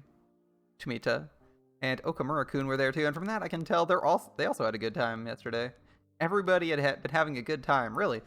In Hinamizawa, everyone's happy. Apart from the part where someone gets murdered every year. It hasn't been here since I moved here, but... What is it? What is it? Well, I'm just glad I moved here. Well, what's wrong, Kei-chan? You're being sentimental. I understand. I understand exactly how you feel. You feel like everything's perfect. You become happy since you moved to Hinamizawa. I think this village has some kind of power to make people feel that way. Are you happy, Rena? Yes. I'm happy every day here in Hinamizawa. Me too. Don't leave this old man out in the cold. Let me in on the conversation too. I could have sworn that it was Mion talking. The sky was clear and the few thin clouds are pure white. The cry of cicadas was telling me that summer would be coming earlier than usual. Hello there. But Tanagashi is just around the corner. I'm sure we'll have great fun at the festival too. There'll be more and more fun days to come. I'm sure of it. Summer was just around the corner. This is nice. I really like the relaxing starts that a lot of these arcs have. Like, even if you know things will get grim after a certain festival, or even during it, it's nice to have like this nice warm-up period where it's like super relaxing, get to know the characters more, and figuring out how like things are different. The like warm-up arc is really long, but it's always unique scenes. Okay, we had one arc that it wasn't all unique scenes, it was from a different perspective, but the amount of difference the perspective made was like absolutely mental. They did such a good job with that. The last class of the day was finally over, meaning it was time for club activities. Like the one time, because we're in like arc 6, we've done this 6 times. We're doing this for the 6th time, and every single scene has been brand new, except for one arc, the last arc, arc 5, where we had like the same scenes written from a different person's perspective with a different person's internal monologue. But it wasn't just that was different. It was the entire context. It was so completely off from what you thought you were seeing that like it felt like a completely new scene most of the time. There's a couple scenes that felt like they were redos, but for the most part it was still like really exciting. Because you would be thinking, okay, it's going to play out like this, and then you realize it's not the way you thought it was, and it's like the new perspective that you're seeing the scene from completely changes your opinion on like certain on like Mion and Shion and like that was crazy, and Kimiyoshi, and that was great. A little bit on Keiichi, a little bit on Satoshi. All right, it's club activities time. What are we playing? I was sure it would be fun. I couldn't wait. But then Mi-chan received a call and told us something had come up and she had to go, so we didn't have a club meeting today. I was really looking forward to it. There was nothing I could do, but I could at least chat with Keiichi-kun on the way home. It'll be fun. Keiichi sometimes says mean things, but he's very funny. When I chat with him, my depression goes away. Wait, what did I just say? Am I depressed? I have so much fun every day. I'm as happy as can be. What did I have to be depressed about? Well, that's the thing about mental illness. You don't need to have a cause. You don't need to have a root cause. Well, it was obvious. Because of Rina-san, my father's happy now. Before he met her, he was like a lamp in broad daylight. Honestly, he was like the living dead. But after he met Rina-san, he started to smile like he used to when he was living with my mother. He enjoyed talking with her and going out with her. You could probably say they went on dates. And now he looks 20 years younger. Rina gets along with my father very well, and she's very kind to me, too. There's actually no reason for me to hate her. But the bitter memories of my parents' divorce and my many regrets were gradually eating away at my heart. That's what's eating at her. Was it okay to accept that woman? Rina might be the same as how Uncle Akihito turned out to be. Is she the enemy who takes my happiness away with her very existence? With or without bad intentions? I mean, that's a tough one. I feel like Akihito was clearly and intentionally cheating on was like having an affair with your mother. Whereas this is post-divorce, right? This is post-divorce. The papers have been served like more than a year ago. Closer to 2 years at this point, so we are well and truly separated, and that was a fucking ice cold divorce too. Holy shit! Am I gonna sit around until everything collapses again? Did I fight the enemy? Or it's too late. Rena comes to my house a little too obviously. Since my father started letting her stay the night, many of her belongings have turned up in the house. My father and I don't smoke, but there's an ashtray in the living room. The futon in our guest room is hers now. In the bathroom, there's a toothbrush. And shampoo I'd never choose to buy. I started to feel awkward about those things. And that's when I started noticing it at the front door when I came home from school. Her perfume. I asked my father once if he was thinking about getting married to Rina-san. He looked a little embarrassed, perplexed, and confused. He told me, not yet. He knew I was hurt by the divorce, and that's probably why he couldn't admit he wanted to remarry. That's why he said, not yet. He'd consider it, but not while I was still living with him. That's fair. It's probably pretty rough for Rena, right? I think that's understandable. What he meant, I guess. There's only one reason why I don't want him to get remarried to Rina-san. I feel offended that my sanctum, my family, is being invaded. That seems like a normal feeling. Perfectly reasonable. I might be being selfish, though. A little bit, yeah. I know keeping my father all to myself means keeping him miserable like he was before he met Rena. He has a life to live, too. It's his right to heal from the pain from the divorce and live to find his new love. He wouldn't have had to go through the painful life if I'd prevented the divorce from happening in the first place. He has a right to a happy new life that lets him forget the pain he never deserved. I don't have a right to stop him. You can't help feeling threatened or jealous. That's just your feelings are emotions are not entirely rational. Even if you can rationally say, well, that's not really fair. Why am I feeling this? I mean, you can still feel that feeling, right? That's why they're called emotions and not rational thought. In fact, I have an obligation to try to return his happiness to him. I have to pay for my sin and my inability to prevent his divorce. What should I do to make both of us happy then? I mean, it wouldn't be that difficult. All I need to do is give my silent approval of their relationship. My father tells me he won't get remarried while we live together, which means I should stop leaning on my family, be strong, and live on my own as soon as I can. Although that doesn't mean I can tell him not to go out with her until that day. Rena comes to our house to see him despite her busy schedule, and she even stays the night whenever her shifts permit. They're adults. I have no right to say anything against that. That's why I chose to give my silent approval to their relationship. I tried to see her as little as I could. I get along with her on the surface.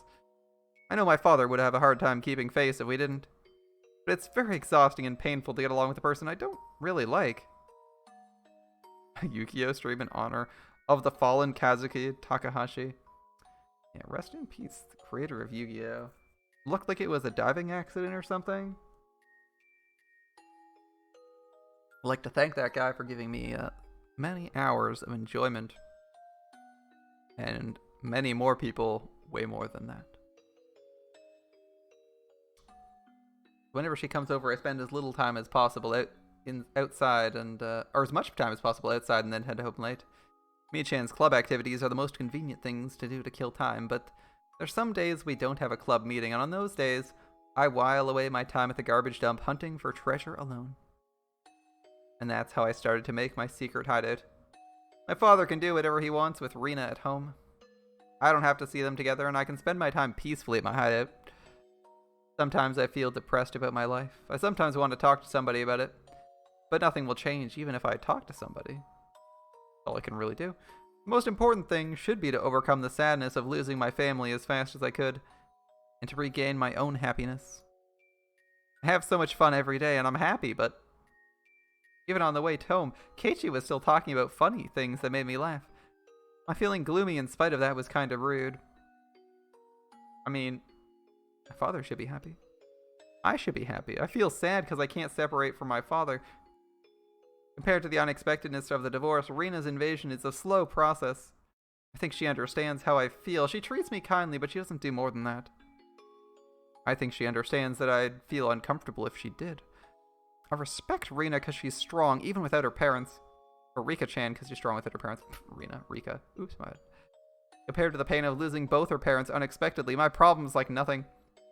Yeah, it's rough. You're like complaining about a problem, and it's like the most first world problem. It's like, man, my father's getting a girlfriend. Is she awful? No, she's great. What do you not like about her? I don't know. It's hard to explain. Like, that's pretty hard, right? It's like one of your friends, like think of it this way, like how you must be feeling like you have the most first world problems of your friends. Like Rika lost both of her parents. They're fucking dead. She lives on her own, and she's like 10. Satoko, both of her parents are dead, and the uncle she lived with was super abusive. Her aunt and uncle are super abusive, and her uncle's fucking dead because her brother probably killed her. Probably killed him. Or probably killed her aunt to protect her. Like, she's got a pretty rough home life. And then Mion, I mean, technically has both her parents. But she lives with her grandmother, who's like a Yakuza boss. And like, Shion lives in like, and it's like nobody's got a nice home life here. Except for maybe Keiichi. His parents are like somewhat absent-minded and often away, but like they're not terrible. Which like you got as Rena, you gotta feel like you have like the least important problems. Like you have the lowest category of problem, but there's still a problem, right? You're like, how can I go to Satoko or Rika and be like, man, I fucking hate the situation I'm in. It's so brutal, man. I don't know, like my divorced father's got a girlfriend. It's fucking brutal. Like, it's so rough. And it's like, wow, that's sad. I wish I had a father or a mother, both dead. Like, you know, it's kind of hard to go to your friends with that problem when you're like, when it's like, oh yeah, their problem in that exact area is like 40 times worse than mine. Like, I don't know. You can totally sympathize with her, right? She's like, who the fuck do I talk to about this? Like, it seems like the most whiny shit to complain about. Like, it is a legit problem, but it's so hard to like ask people that when you like think about it relative to other people. It's like a fucking molehill compared to their mountains. I respect Satoko's toughness. Too. She also lost her parents and was forced to live a painful life under her aunt and uncle. Yeah, see, they just bring it up now. Compared to the cruel treatment she had to go through, my relationship with Rena is a blessed one.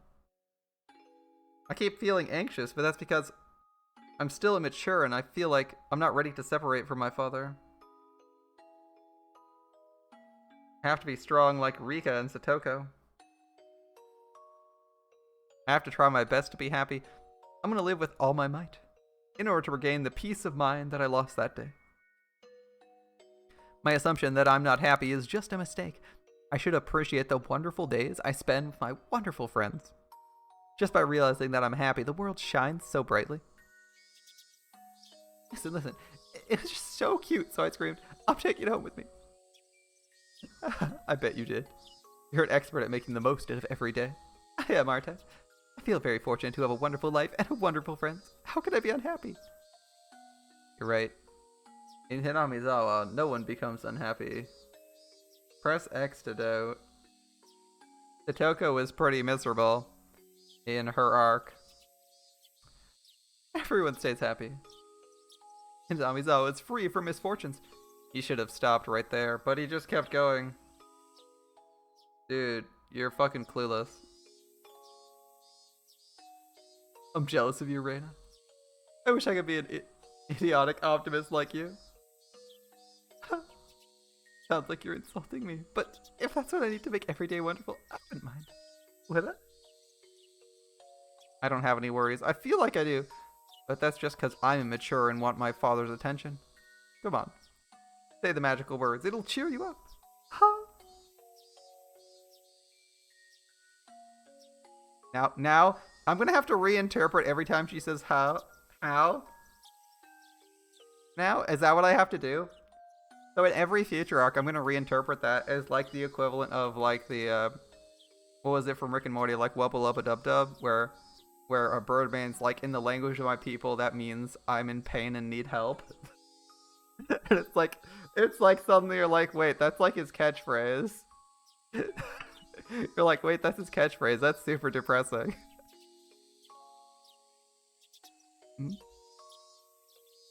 It didn't make sense to say it now, but I was gonna say it anyway, because this is my magical phrase that always cheers me up.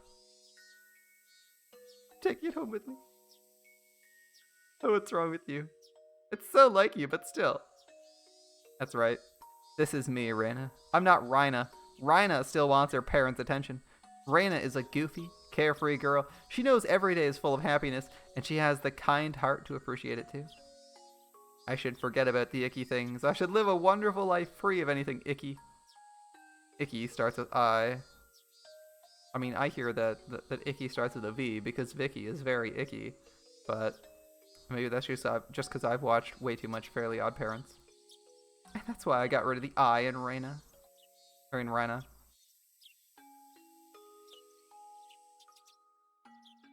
I'm Rena. I'm gonna recapture the happiness I lost when I left Hinamizawa. I will overcome any pain and hardship. I can be happy because I got rid of icky things. I'm sure there's only incredible things waiting for me. Incredible starts with I too. Oh. Just realized that now. You're like, wait. I was almost home when my house appeared, and I noticed something different there.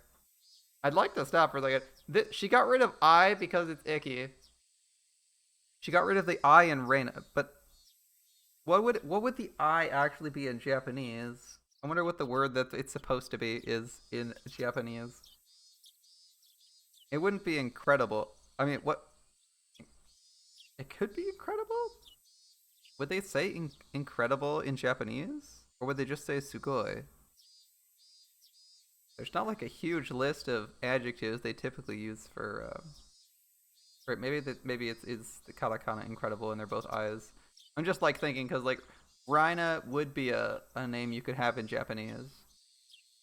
Removing the I wonder what the actual word they used instead of icky or instead of incredible was in like the original. Wait, I think I can change language, can't I? Hold up. Can I change to Japanese just to see what that looks like?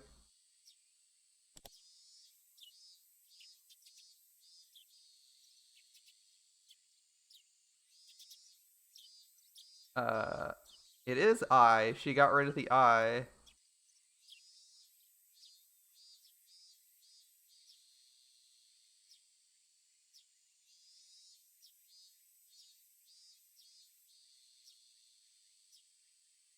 I can read like half the sentence, but the half I can't read is the part that has... Is it probably the part? Let's see. Date yanakoto wa mo... I can't... The parts that I can't read are the parts that tell you exactly what word it is. I don't know the word she's using. Oh, I think she's saying she has to go home now. Here. Let's see. Let's go back to English. That's very generous of them. Yeah, I was almost home. When my house appeared, I noticed something different there. Oh, what's unusual about your house? There was a truck parked in front of my house. There was nothing on the back of it, but I can tell it brought something here. I saw some cardboard boxes, blankets, and ropes on the ground. From the front of the house, I heard voices of two young men saying, well, we'll be going now. Alright. It passed by me as I walked towards the front door. This is the first arc we've seen Rena's perspective at all. We're going into her house. Alright, we'll see how her home life is like. They were wearing some kind of work uniforms, and they looked like delivery people. My father was about to close the door when he noticed me. I'm home. What's going on? Oh, Rina, I have a surprise for you. My father looked to be in a good mood. I didn't know why he was, but whenever he smiled like that, I just wanted to smile back at him. Did he order a bed? His eyes used to look like those of a dead fish, no matter how hard I tried to smile at him. But these days, he could put on a big smile just to surprise me. He's been literally coming back to life since a year ago when when we moved back to Hinamizawa, well, since he started dating Rina. When I see him smile like this, I'm happy, but at the same time, I feel confused because I don't know whether I should thank Rina or not. Look, doesn't it look great?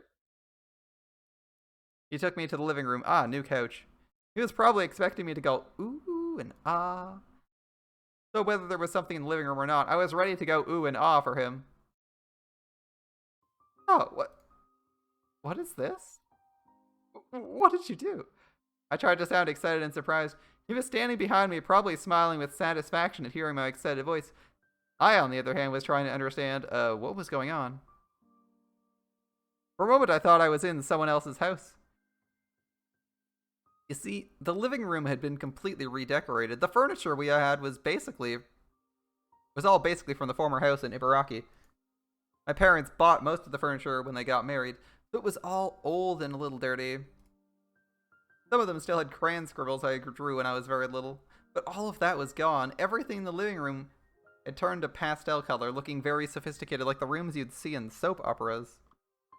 The new carpet looked tropical. The new curtains matched with the carpet. The new sofa looked expensive. The living room in general looked like a resort hotel. The channel switcher on our old TV was broken, and we used to have to use pliers to change channels. Well, that's special. But it was gone too, replaced by a new one with a big screen. The room's lights had been replaced by nicer looking ones. The living room looked like a totally different world under the new fluorescent lights. It looks great, Dad. Okay, be honest. Be honest. Have your parents ever redecorated one of the rooms and you're just like, I don't know what was wrong with the old one? I swear I've been here. I've been in this exact situation Rena is, where you see they redecorated and like replaced like all the couches or something, and you're like, it's great that they're new in theory, but I don't really see what was wrong with the old stuff. Like, it seemed perfectly serviceable. I've been there a few times, and at this point, like, when I go and visit my parents' house, they've replaced like so much of the furniture that it's like, it doesn't even feel like it's the same house. Like, it's like my parents are like moving. They're moving in a couple months, and I'm just like, yeah, I don't care if you move. I don't care if you move. Like, it basically doesn't feel like the same place to me. You guys have like redone so many of the rooms that it doesn't feel the building, despite being like the same house I grew up in, it doesn't feel like the house I grew up in anyway. The image of my childhood home is already like destroyed and replaced with other furnishings. So like whether or not they move, it doesn't really bother me too much. Kind of like a weird thought, but I feel like Reina's feeling that here, where she's just like, I mean, some of the stuff might have been dysfunctional, but I kind of liked it. I mean, I can see replacing the TV, sort of, because it's like not functional, and I'd kind of be in favor of that. But it definitely feels weird to just suddenly be like, oh, all the furniture has changed. Like, what was wrong with the old stuff? Like, guys, come on. And you're kind of trying to be like, yeah, good choice, but on the other hand, you're also just like, I kind of like the old stuff more. Like, I don't see why it had to change. What made you do this? I did it to get a fresh start. It's been a year since we moved here, and I thought it was time for me to reboot and finally start a new life. I suggested redecorating the house once in order to cheer him up, as he was still in pain after the divorce, but he wasn't interested at the time. He didn't want to get rid of the old furniture he'd chosen with my mother because he still couldn't get over her, even though she cruelly broke up with him.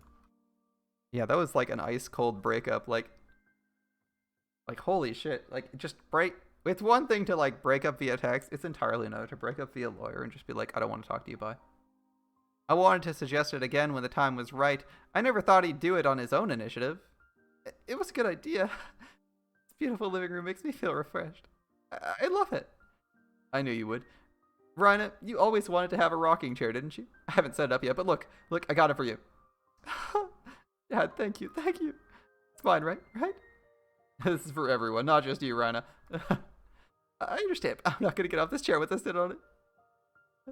My father explained the details of his redecoration proudly. He told me he only did the living room this time, but he's going to redecorate all the rooms. He sure has become more active. There's some parts about the redecoration I didn't like, but I still thought it was great because it made him happy. I found the old furniture outside in the yard. Are you going to throw them away? I think we should. A delivery company is coming later to pick them up. Getting rid of the old furniture means putting an end to my mother. I hated the furniture because it smelled like her and I tried to break everything once. I understand why my father wants to take this opportunity to get rid of them. But for some reason, this new living room makes me feel like I no longer belonged here. See? Rena feels exactly the same way I do. Like, if you're just going to up and replace parts of the house without consulting me, it's like, well, I don't feel like I belong here anymore. My father didn't choose the new furniture. Rena probably did. Most likely, my father and Rena decided to redecorate the living room and went to a furniture store to buy everything. I tried to think positively. The reason my father didn't tell me about the redecoration because he wanted to surprise me. He doesn't really consider things that deeply. No.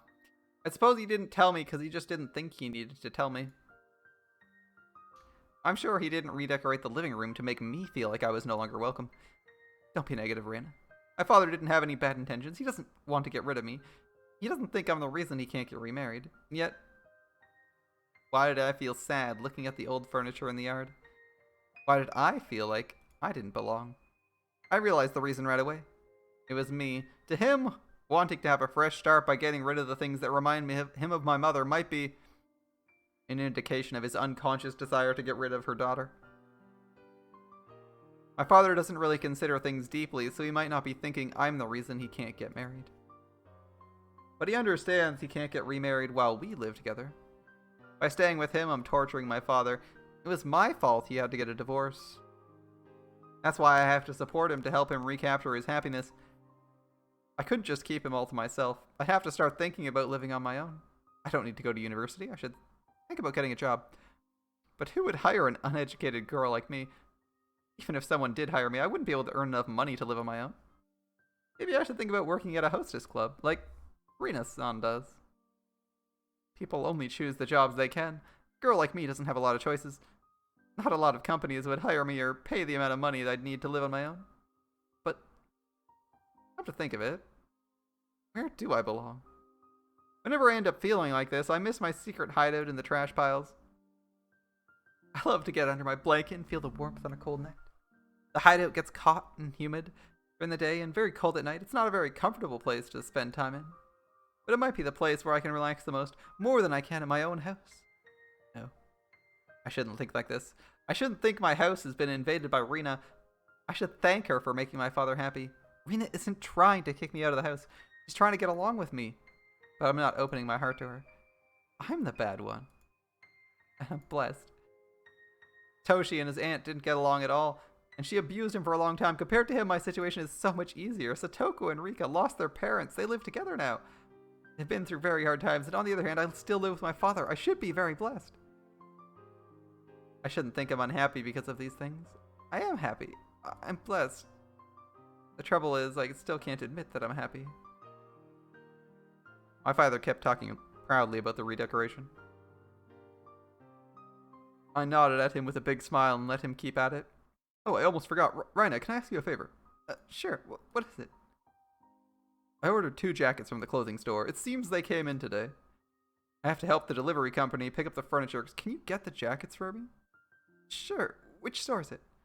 I wonder what kind of jackets you got. I can't wait to see them. No matter what they look like, I'm sure Rena picked them out for him. Although I don't mind going, I'd rather go to the store than listen to his stories about the redecoration of our living room. I got the receipt and asked him where the store is, changed my clothes, and left the house immediately. I started pedaling my bike and looked at the old furniture in the yard for the last time.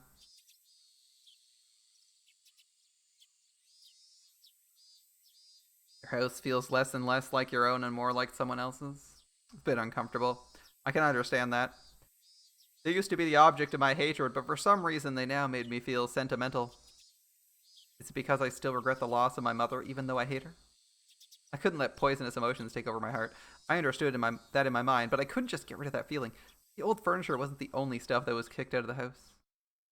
There was a lot of junk I brought home from the landfill. My father was probably going to throw that away too. He doesn't like the junk I collect. He'll probably let the delivery company take it together with the old furniture. Just like an animal that rubs its scent on its home in order to feel secure, I collected all the junk in order to make sure I could stay there. That's not it though. I wanted to bring them to my house because they were abandoned by their former owners. They needed a place to live. Maybe they'll dump the furniture at the dump. Who knows? At the illegal dumping zone. Then you can keep your furniture forever. Just find some shelter for it so it doesn't get all moldy. The store where my father ordered the jackets from is a fancy boutique. It's hard to believe my father would shop at a store like this on his own. I could tell right away that Rena took him here. I handed over his receipt to the cashier, and a short time later the manager came out wearing a perplexed look.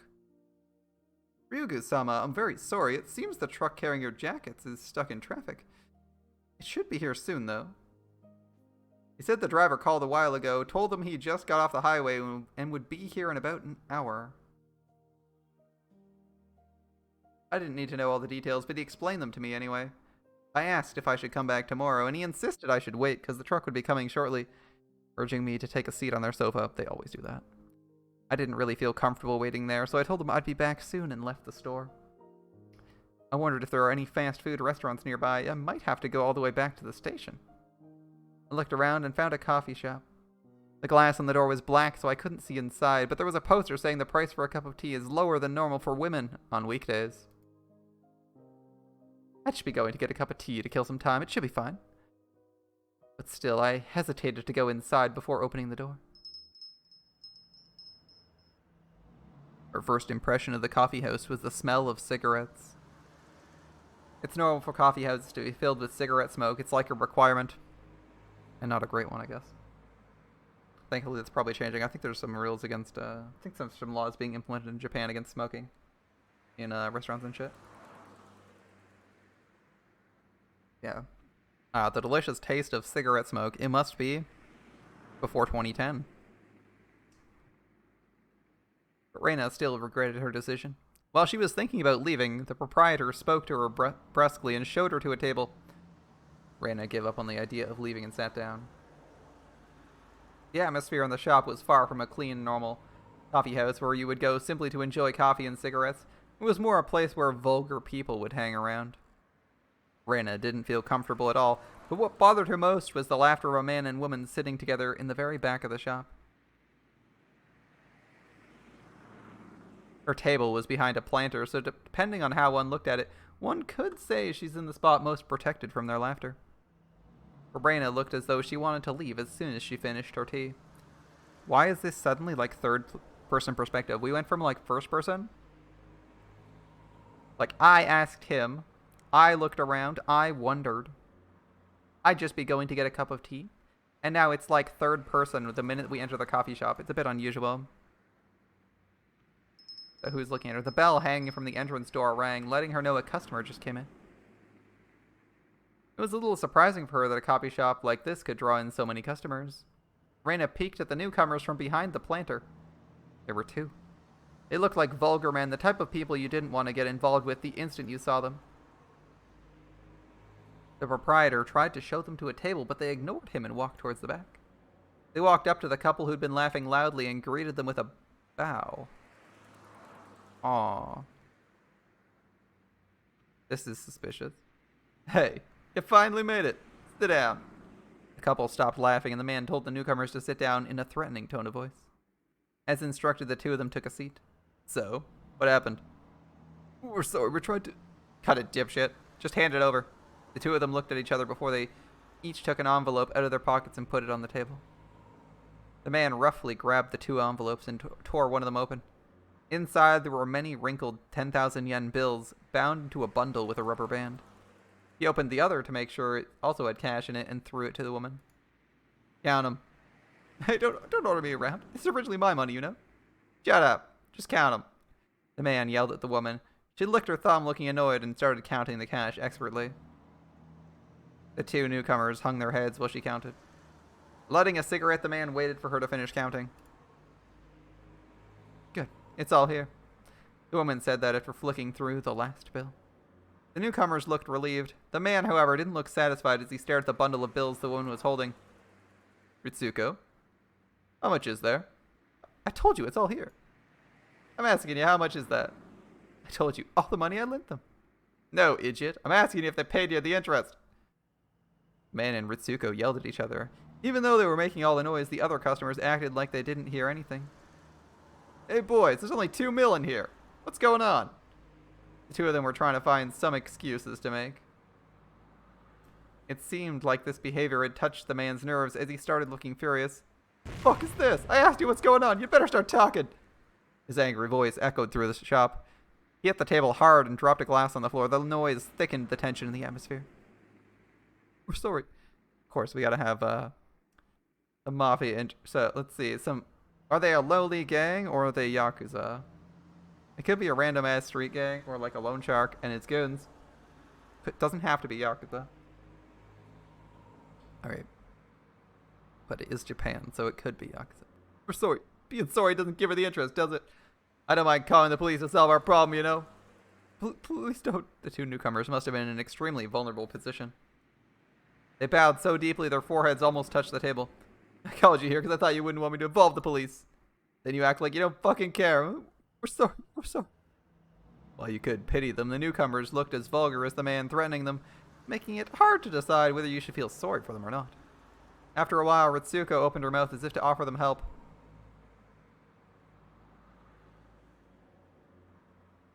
Isn't that Rena? Heck, Chad. Don't be so mean to them. I'm sorry, my guy gets mad easily when money's involved. You don't have to add the money part. I'm getting ticked because they're bitching at you. Jeez, saying these stupid things won't get you anything.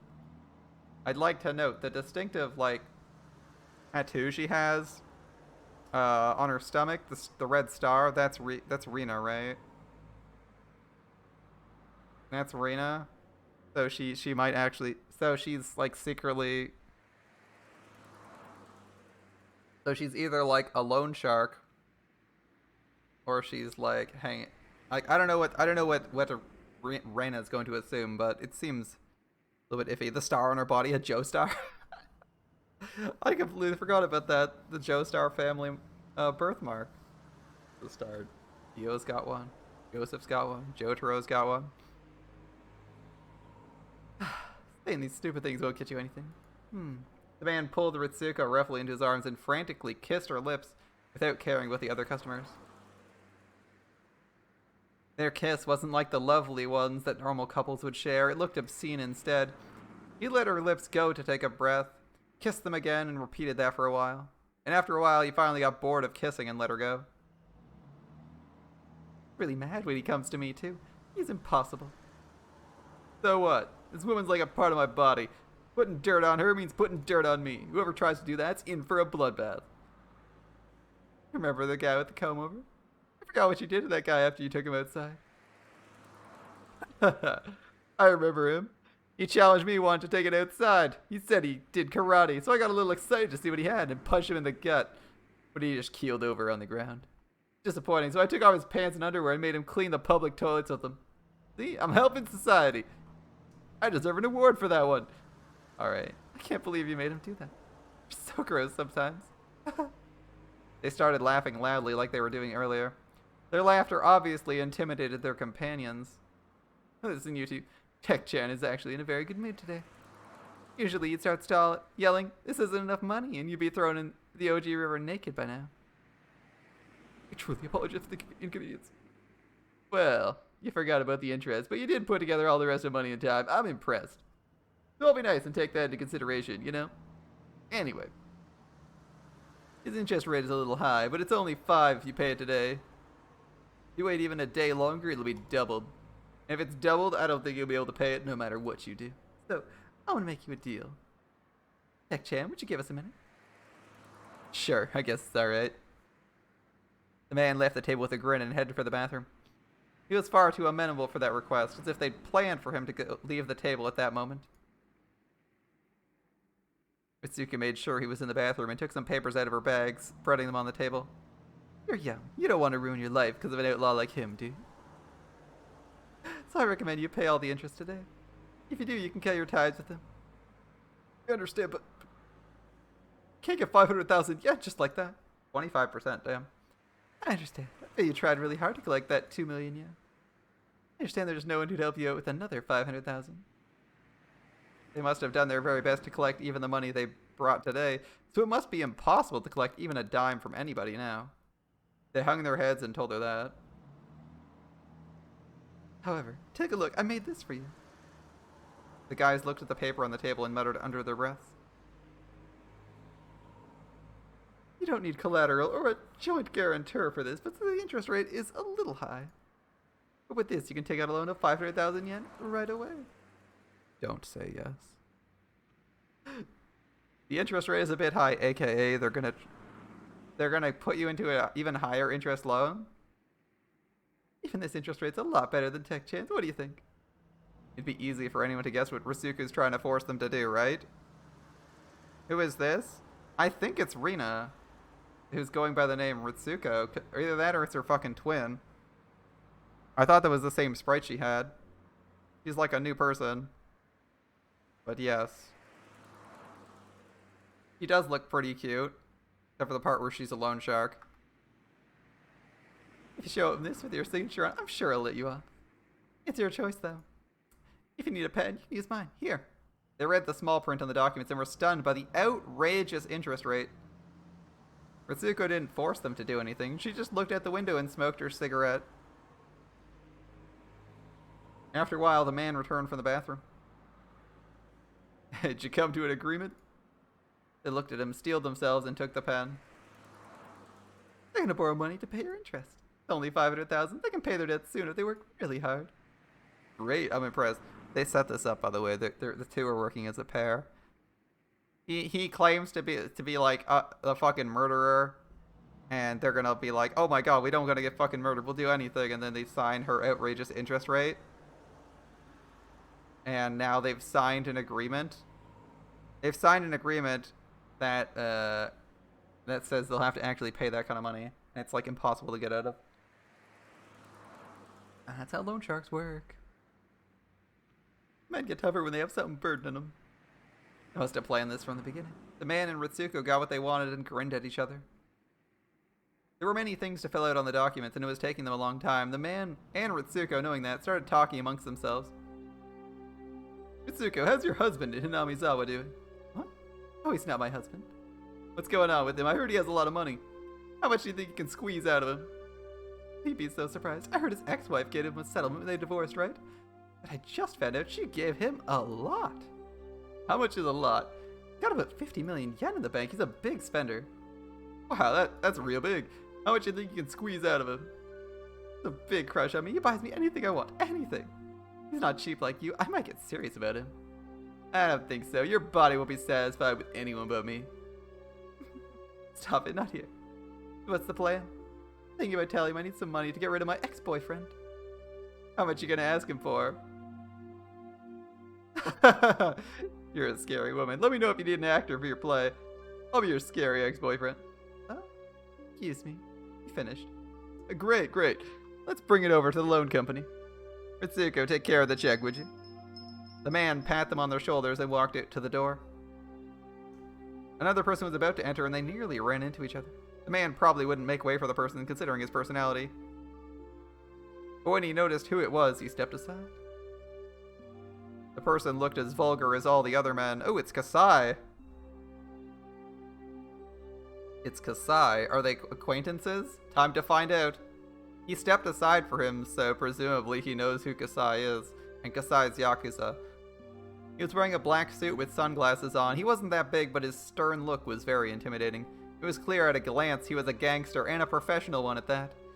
The man who was behaving badly earlier looked a little nervous in front of him. As Ritsuko finished paying the check, she noticed the man in the suit. Oh, General Manager. Good morning, sir. The man in the suit said nothing. He raised his chin as if saying, fuck off. Ritsuko and the others bowed to him and left the shop in a hurry. The proprietor noticed the man in the suit, also greeting him with a bow. Who could he have been? He appeared sedate compared to the other men, but he must be dangerous because he made even them step aside. So this is Kasai, who is like both a Yakuza person and Shion's like bodyguard slash personal assistant. Everyone in the shop thought the same thing and tried not to look at him. The man in the suit looked around and found the menu on the wall. The proprietor walked up to him hesitantly. Hey, waiter. Yes? Is anything bothering you, sir? You have this seasonal dessert? Sweet something or other today? Oh, no, actually, we aren't running that today, but if you insisted, we can make it specially for you. If you're not selling it. I'll come back some other day. Hey, Kasai. He said he'd make it for you. Take his offer. We came all the way here. The girl seemed to be the only one who couldn't read the heavy atmosphere in the shop, and she came in laughing cheerfully. It was Mion Sonozaki's twin sister, Shion. You can tell it's Shion because Shion actually dresses tastefully. And like that's her unique sprite, so wouldn't make sense if it's anyone else. Plus, you know, Kasai's here. We already knew if Kasai's around, either he's doing generic Yakuza work or he's working directly for Shion. So, bad news. Really bad news. It seems like your loan shark friend, your father's girlfriend is either a loan shark or a member of the Yakuza and is literally milking him for money. That's pretty bad news. And worse might be a Yakuza, like that would be worse, right? That would be way worse. So yeah, I think Rena's the fucking enemy now. Now we know who we have to kill. Is Rena going to snap this time and kill someone? We know she can do it. Shion pushed Kasai into the store while he hesitated. She looked at a girl who was sitting down and stopped in her tracks. Oh, it's you. Hello, Rena. How are you doing? Oh, She-chan? I'm surprised to see you here. Are you here by yourself? Or are you waiting for someone? Is it my sis? Or maybe, could it be Hey-chan? She-chan, who's this? Oh, are you talking about Kasai here? He's like my bodyguard. He'll protect me when my life's in danger, won't you? I'd give my life for your sake, if it's what you want me to do. Wow. Kasai, if you were 20 years younger, I would have fallen for you. He looks scary, but he's a very funny guy. This is Rena Ryugu-san. She's Sis's friend. Oh, my name's Kasai. Nice to meet you. Kasai-san, do you know people who just walked past you? Kasai nodded, indicating he was familiar with them. Who are they? I've never seen them before. The man is Teppei Hojo. Oh my god, it's Teppei Hojo. Are you fucking kidding me? That's Satoko's uncle, the sleazebag. The sleazebag. Oh, it's Teppei Hojo. Does that mean the person who got fucking murdered is... Because the person... We find in the arc with Satoko, we find out that Teppei Hojo's girlfriend got fucking killed in town. And that girlfriend is thus also Reina's father's girlfriend. Oh, shit. You're going to bed. You're feeling super tired. All right. Good night. Good night, my dude. Now, that's a connection I was not expecting to make today. Okay, that's extra shit. I mean, she gets killed. Maybe that's better. 'Cause she's not getting robbed fucking blind. Rena and her father aren't getting robbed fucking blind, but... Man, I felt sorry for that girl. Now I'm feeling a lot less sorry that she got fucking murdered in that arc. I'm like, damn. This bitch is a fucking gold digger. Like, get out of here. I don't think you should be killed for that, but... I'm not feeling too bad for you either. A skunk of a human being. Shion seemed to know who he was when she heard the name Hojo.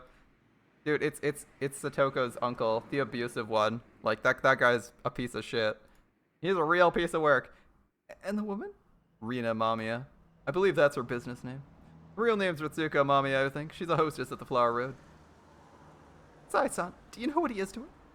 They look like a couple to me. Houjou is Rina's pimp. They're very, very bad people, so you should never get involved with them. How bad are they? Rena pressed him for the answer, and Kasai seemed to back down a little from that pressure. It's more courteous to stay out of women's private affairs. Bad are they? Please don't ask. How bad are they? Rena kept asking the same question until she got an answer. Shion sensed how desperate Rena was and cut into the conversation. Kasai, why don't you just tell her? I don't think she's asking out of curiosity. Am I right, Rena? There was tension developing between Rena and Kasai. Shion seemed to be the only one who couldn't read the mood. Kasai finally opened his mouth. They're both skunks, really. I heard that they make a living by gambling and blackmailing people. I've also heard they set up badger games.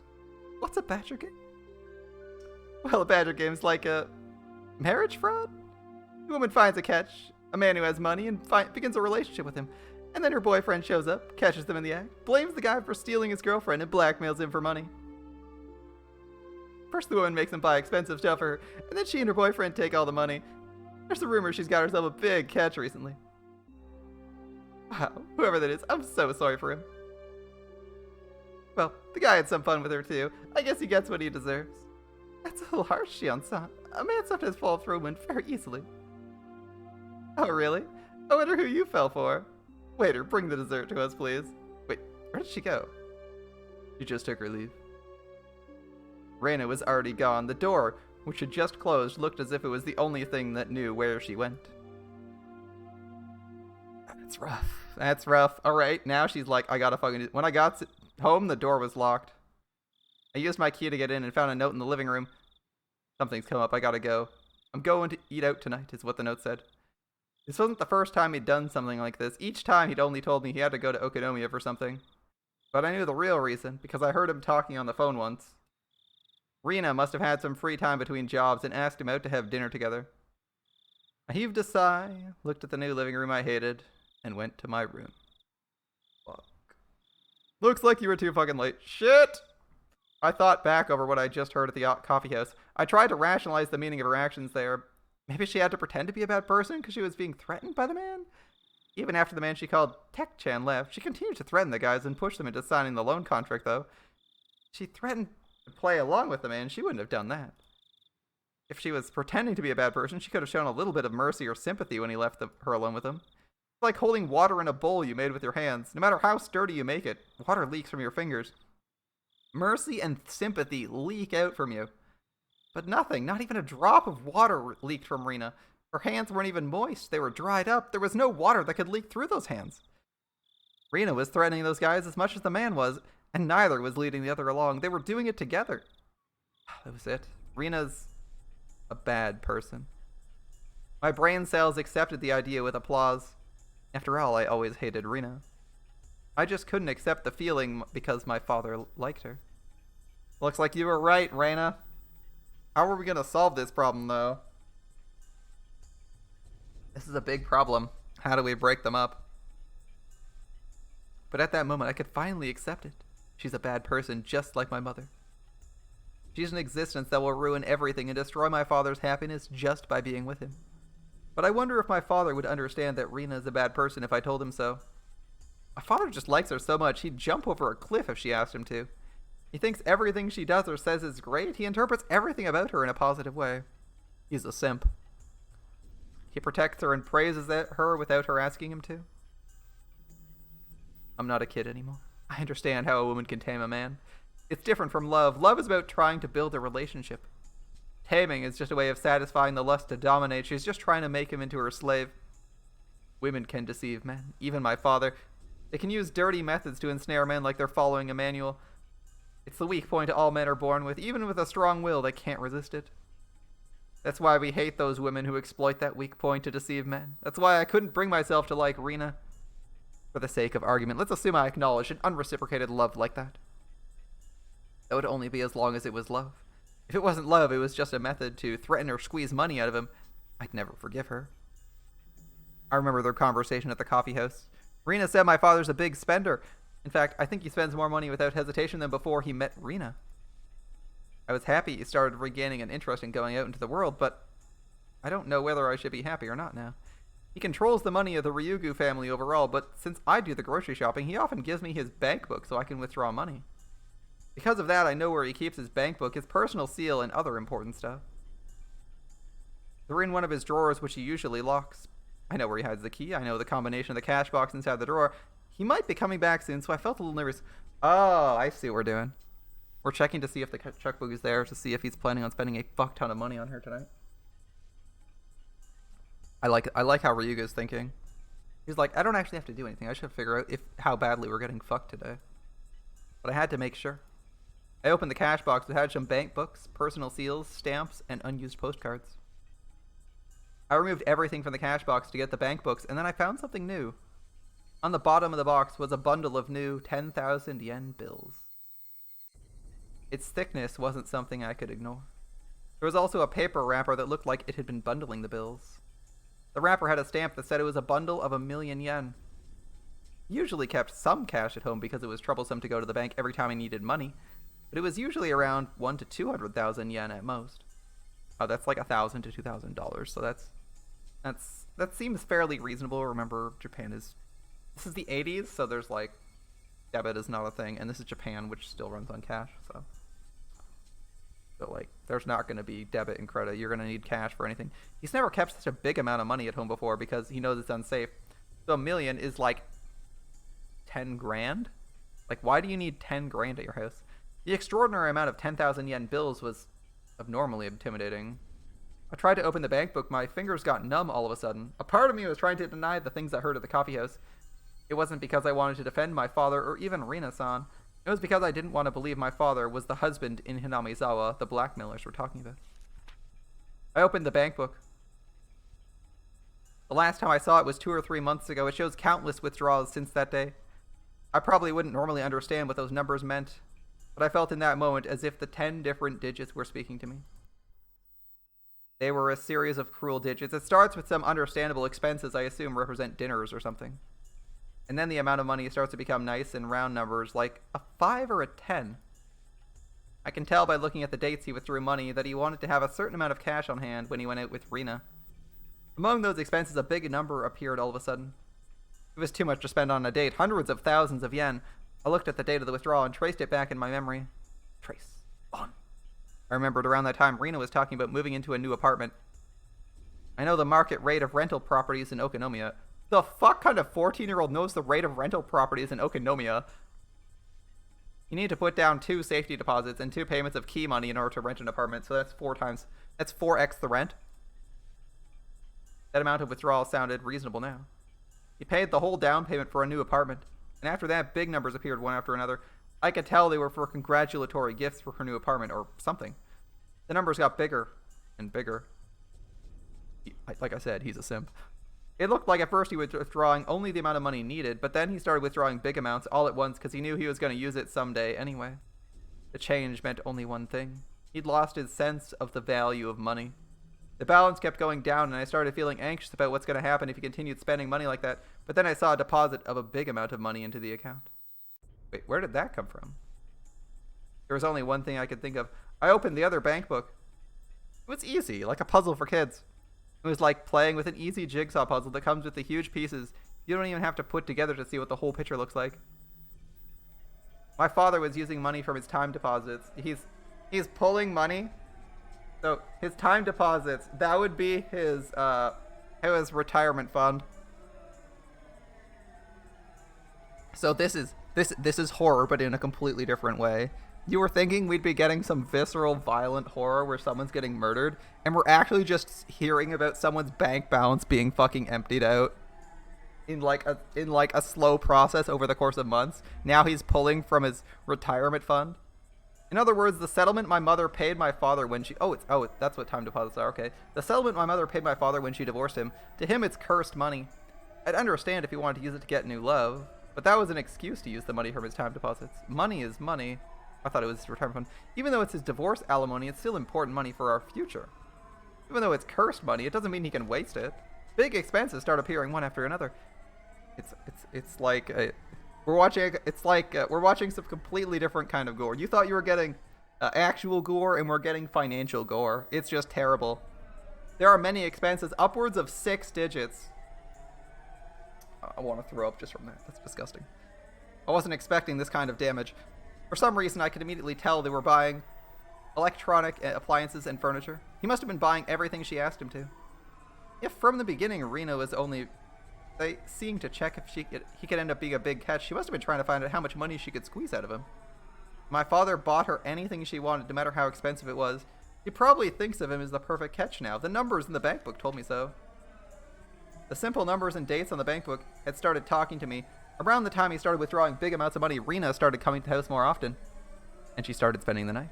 To Rena, my father was at first just a guy who spends big money, but around that time, she landed her big catch. My father used to refer to her as my friend in Okonomiya at first, but he started referring to her as Rena around that time. Partially his fault, but he was betrayed by his beloved wife and feeling hurt and down for a long time. It's also partially my fault. That's why I didn't want to blame him. And he's not that good looking either.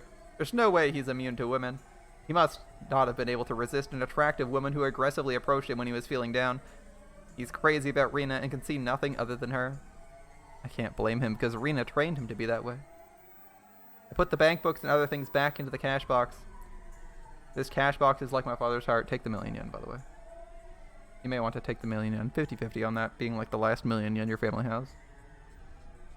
Rena's eating up the contents. What should I do? Think, Rena. Take the $1,000,000 yen and open your own take the $1,000,000 yen and stick it in your own fucking bank account. That would be the best call. Be like, I'm keeping this for you, safe. I'll give it back to you. Although it'd be pretty, I don't know if she has a bank account though, so it'd be pretty hard to do that. I'd be like seriously tempted to do that though if I was like, wow, he's getting like unbelievably fucked. I'm gonna take this money and be like, I'll give it back to you when you fucking need it. When you fucking realize how much you're getting fucked. So at the very least, he has like that 10 grand to live off of. He has like that 10 grand to live off of or something like that. It's better than being like zeroing out your bank account and being like, well, you're fucked. Sucks to be you. Because the police aren't going to return your money. You're spending all the money legitimately, so the police can't give you your money if she like just milks you for money and fucking leaves. Should I tell him about Rena's scheme? It probably wouldn't do anything. The whole point of taming an animal is it won't run away from its owner, even when the door is wide open. My father probably won't leave his cage, even if I open the door. Should I confront Rena about her plot when he's with her? The results would be the same. Rena would run behind his back. He'd probably try to protect her. If she pressed her breasts against his back, he'd protect her no matter what. I couldn't make this a problem between me and him. First of all, I was trying to get rid of Rena for his sake. If we got mad at each other, it would give the advantage to Rena. It would be like I was putting myself into her trap. And that meant I couldn't make him do anything. If I couldn't make him break up with Rena, I'd have to talk to Rena directly. So instead of making my father fight, I'd have to fight in his place. I wonder if you can get your friends to fuck with her. I wonder if you can get your friends to fuck with her. Or more importantly, I wonder if you could tell me, you could subtly hint to me on that this is going on and like get me on to fuck her up. But how? That guy Kasai, who was with she, seemed to know the man Rena was with. I wonder if I can somehow meet him again. He looks scary, but I was introduced to him as a friend of Mi-chan. Mi-chan has a lot of power around here. There's no way he'd treat me badly. I wonder if he could tell Rena and the man to back off from my father. That'd help me a lot. But I didn't know how I could meet him again. I could ask me for help, but I don't want her to know about my situation. This is the problem with the Ryugu family. It's nobody's business but mine. This is a battle I'd have to fight alone. I regretted my parents' divorce. I wept about the tragedy I could have prevented if I tried. I wasn't going to weep this time. I wasn't going to let the chance slip away. This time, I'll fight for my happiness. Well, at least she's taken some action. I don't know if she's taking the right action, or if this is the correct thing to do in this situation, but I'm glad she's at least doing something. You know, even going and telling her father, I would have been like, yeah, okay, that's fine. You could say that. You could try to do that. That seems like the right call. It seems like the logical call to try and like have a serious conversation with them, but like some people can be really fucking stupid, so maybe you just have to take things into your own hands. Like I said, taking his money that he fucking left in that box, that's not an unreasonable idea when you're like, well, your bank account's gonna be fucking zeroed out by this hag at some point, so you may as well have like literally any money would be better, and you just give it back to him and be like, hey, I saved this for you for a rainy fucking day. He might appreciate that after all the backstabbing. He's like, hey, you're like, hey, I didn't backstab her. Here's a million yen. Like, hell, like, she's fucking gone, but here, at least you got this. That would be, it'd be like slightly ethical stealing. It'd be like ethical stealing. You're like, this person's not gonna have any money in 5 minutes. They're being robbed blind. Like, I'll take the money and give it back to them when they realize that they're getting robbed. And then they can spend it however the fuck they want, because you've done your part where you like, we're like, oh yeah, I'm protecting you here. I'm like, trying to keep you safe. You're gonna fight for your happiness, but you can do this. I'd also consider talking to him, but that seems like she's like, that's not gonna fucking work. That's fine. There's a very good real chance that talking to someone like this in this situation won't work. Like, they won't fucking understand that shit. Old people definitely don't understand it these days, so. Old people don't understand basic scams these days, so if she thinks they wouldn't understand it, there's a good chance he wouldn't understand it. Property estimate. Dear Ritsuko Mamiya-sama. Executive Housing Corps. Attached estimate. We thank you for your past visits and inquiries to our office. We've included the estimate for the property you inquired about. Basic information. Property name, Palace of Versailles, room 707. Property code 14M1421. Property type, modern condominium. Layout L2LDK. So is that a 2-bedroom? Ishibon City, Kawacho to Chrome. Transportation, a XXX line, Gogura Station, 5 minutes on foot. Costs 49 million yen. Maintenance fee 20,000. Jesus fuck, that's an expensive property. That's an expensive property. 9 million. The fuck?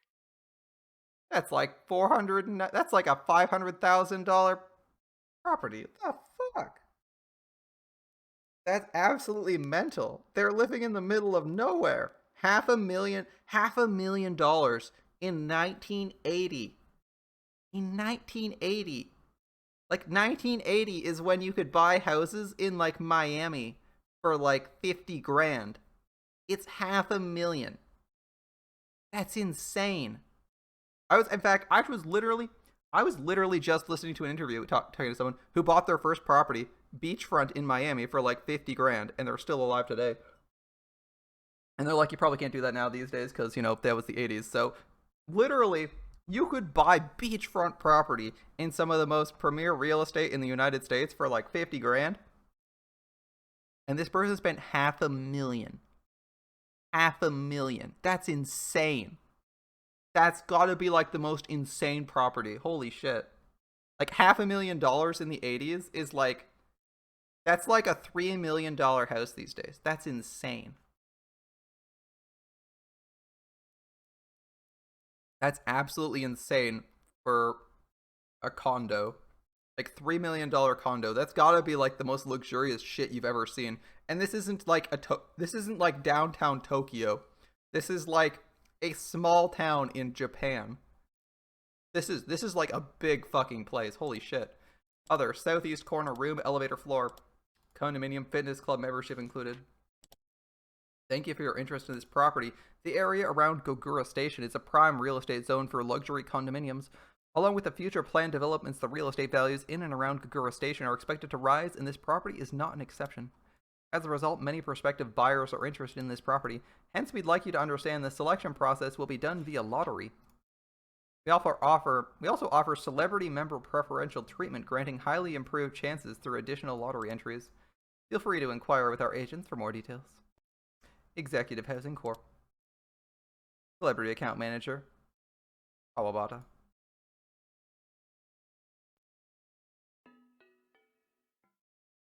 That is an incredibly shitty system to acquire a house, by the way. Holy shit. So let me just re-clarify that they are giving away the house via lottery, and you're allowed to they're selling the right to buy the house via lottery, and you can buy more lottery tickets. What a fucking terrible system. I fucking hate buying houses. Holy shit. Housing is the most fucking stupid market on the planet. Oh my god. Basic fucking requirements for people. And they're selling them via lottery and letting you buy more tickets for the chance to buy a house. fucking housing is a goddamn scam on every fucking planet. On every fucking country. Holy shit. Hydrate. Thanks for the drink, my dude. Oh, that was brutal. Okay. I'm feeling like I'm taking a financial beating. And I'm only getting messed up in the markets because they're going down, but I'm actually okay with that because, you know, it's a buyer's market. Stock market's for buying this month. Oh, it's up today. Ah.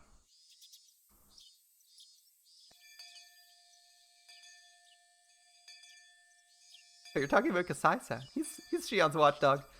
Watchdog? Really? Yeah, he is. We may not have time to get through this whole chapter. Shion tends to do crazy things, so she needs to have someone watch her at all times. I think you're just as crazy as Shion. Keiichi-kun cut into the conversation. They ended up making a lot of noise, teasing each other like they always do. Mion made it sound like that man Kasai is some sort of territory boss in Okinomiya. It wouldn't be easy for me to meet him in person. But because he's Shi-chan's watchdog, I might be able to find a way. The problem is, though, I don't have any connection to Shi-chan either. We hang around every once in a while whenever she comes to Hinamizawa, but I've never called or visited her. I have no idea how we can meet. She works at Angel Mort. Even if I could meet Kasai, there's no guarantee he'd help me. He seems like the kind of person who doesn't like to gossip about others. He told me about Rena at the coffee house only because Shi-chan pushed him to. Plus, the situation could grow worse very quickly while I waited for the chance to meet him, so any help he might offer would come too late. Or could come too late. I remember Kasai told me that, as her next step, Rena usually uses her partner to threaten their catch. That would signify the end of the performance. They were going to take all of my father's money. I wasn't feeling a sense of crisis yet, but that time might be coming very soon. Even as I was at school taking a class peacefully, that man might already be at the house right at this moment, threatening my father to hand over his bank books. Once I become anxious, I get more and more anxious. I could feel a big pressure on my chest as if the ceiling collapsed on me. And I'm so bored, my life is too peaceful. Keiichi talks to me, yawning. Is it so bad? I'd love to have a peaceful life that'd bore me. I don't. I wish some kind of big event would happen, like aliens coming to attack us or something. I'm not saying I'd like to have something like that every week, but at least at the very end of every month or so. Oh, and that doesn't include our monthly test. If aliens really did come, destroy the earth and burn all of Hinamizawa, would you be satisfied? Would you? Oh, that was weird. I thought that was like, for some reason I thought that was my phone. It's actually the background music playing. It's really faint. That's not what I mean. I'm just saying I want some kind of excitement because I'm so bored. He had no idea what I'd been going through, and of course, that's why he says that. But I was still irritated by his insensitivity. I couldn't understand why he wouldn't be satisfied with such a peaceful life. He never has to doubt that today and tomorrow will be as fun as yesterday. I was all too aware that boring and peaceful days could be destroyed all of a sudden. I knew that boring and peaceful days could come to an end all of a sudden because your mom wanted to divorce your dad. I knew you could feel like you didn't belong anywhere in your own house because your dad got a new girlfriend. Even so, you have to repeat the same kind of day over and over again. And that's why I want to live every day happily, to be prepared for when the world comes to its end. I'm jealous of you, you know? You look so happy all the time. I wish I had that kind of skill. You're jealous of me, huh? How do you do it? How do you live every day not being bored but being happy? If it really is a skill, I'd love to learn how. It's easy. All you need to do is realize. Realize what? There's no way he could realize it. It was probably better that he didn't because that meant he was truly happy. True. You just need to realize. Your happy days will one day come to an end. It's true. If you realize how quickly, if you realize how quickly your wonderful days will disappear, that means you've had your happy days end at some point. The three of us walked home from school like we always did. Mi-chan said goodbye to us at the corner of the street where she took her separate way home. She walked away, waving, but I chased after her. Mi-chan. What? Mi-chan apparently thought she dropped something, and she looked around to see what she dropped. I almost forgot to tell you. I saw Shi-chan and Kasai yesterday at a coffee house. I picked something up that Kasai dropped while he was there. Of course, he hadn't dropped anything. I was lying. If I could meet him, I'd show him whatever, tell him what I thought was his, and apologize for my mistake. Well, thank you then. I'll send it over to him in that case. I'd like to give it back to him in person. Mi-chan looked surprised. I couldn't blame her. I'd met him only once. It's weird to want to give something back in person to someone you barely know. Well, that's alright, but why? He had this cute beard and those cute sunglasses. I'm so crazy about cute things. Could I fudge my true intentions with my cute mode? I tried it anyway. Mi-chan usually takes these words at their face value, and indeed she seemed to buy it. Please don't pull out his beard and take it home with you. You think I can meet him? Well, I have no idea if he's busy or not. I'll ask him when he's coming to Hinamizawa next. I needed to know when as soon as possible. Of course, I wasn't going to say I wanted to meet him today, but at least tomorrow or the day after tomorrow. What are you guys doing? Oh, it seems Rena found a new love. Really? How interesting. I want to hear about it too. I didn't want her to leave it up in the air, so I told her I think I should give it back to him as soon as possible. I'm sure he's looking for it too. Mi-chan said okay twice and walked away waving. I hadn't yet thought about how I was going to ask for help when I would meet him. He seems to be in a higher position than Rena and her partner. If he agreed to help me, it would be very encouraging, but there was a possibility he'd tell me he didn't want to interfere in other people's private matters. He could just say the whole thing was another love triangle between a father, his daughter, and his lover. Hi, Rena. See you tomorrow. Alright, I hope she gets help from Kasai. I don't know what Kasai's gonna ask for, but I feel like it would be nice. I feel like seeing Rena succeed would be a nice and wholesome win. The game, though, promised us tragedy, so it's not gonna end well. I said goodbye to Keiichi-kun and walked home alone. After Keiichi was gone, everything went quiet and my head became clear. What I needed at that moment was time to think about what I should do from then on. I shouldn't depend on Kasai to solve my problem. He'd most likely decline my request, so I'll have to think about some alternatives. It's probably better I just do that. A love triangle between a father, his daughter, and his lover. Those words bothered me because I'd seen an unhappy triangle like that before. That sort of thing had happened to Satoshi. Satoshi experienced it last year. He fought for his sister in a triangle with his aunt. It was the same situation as mine. I'm trying to protect my father. Satoshi fought alone. Nobody helped him. All I did for him was give him my sympathy and compassion. I didn't think I could do anything more than that. I felt sorry for him, but I didn't really help him out. Irresponsibly, I tried to cheer him up, so I probably told him something that I thought would make him feel better, but hurt him instead. I recently realized how much I hurt him with my insensitivity because Keiichi hurt me the same way. I'm going down the same path Satoshi went last year. I feel I'm experiencing deja vu, though an unusual repetition. Does that mean that I'd be the one who gets demoned away this year? I should be okay. I wasn't thinking about running away from Hinamizawa. What's that? I wasn't thinking about running away from Hinamizawa, but I thought about running away from my home many times. That's why I made the place I could escape to in the garbage dump. The dump happened to be in Hinamizawa, but what if it wasn't? Running there would be the same as running away from Hinamizawa. I shouldn't think like that. Oyashiro-sama will get mad at me. He's really scary. I saw flickering lights in my head. Oh no, every time I tried to remember that time, my mind would stop working properly. I remembered the vivid colors of my psychoactive drugs. The flickering lights and clouds started spreading in my head. They were so bright and annoying. Don't try too hard to remember. Don't try too hard to remember. No. I couldn't stop the flickering lights in my head. I couldn't have that feeling. I had to fill my heart with another feeling. You gave in to NP2 Lolly Vinci and got shafted just like the anniversary. Damn. There was no time for these crazy flickering lights in my head. I had to think about what I was doing. And Kasai declined my request for help. I had to protect my father from Rena and that bad man. Wait, how was I still calling her that? Rena is Rena. She's a bad person who deceived my father and tried to bring us unhappiness.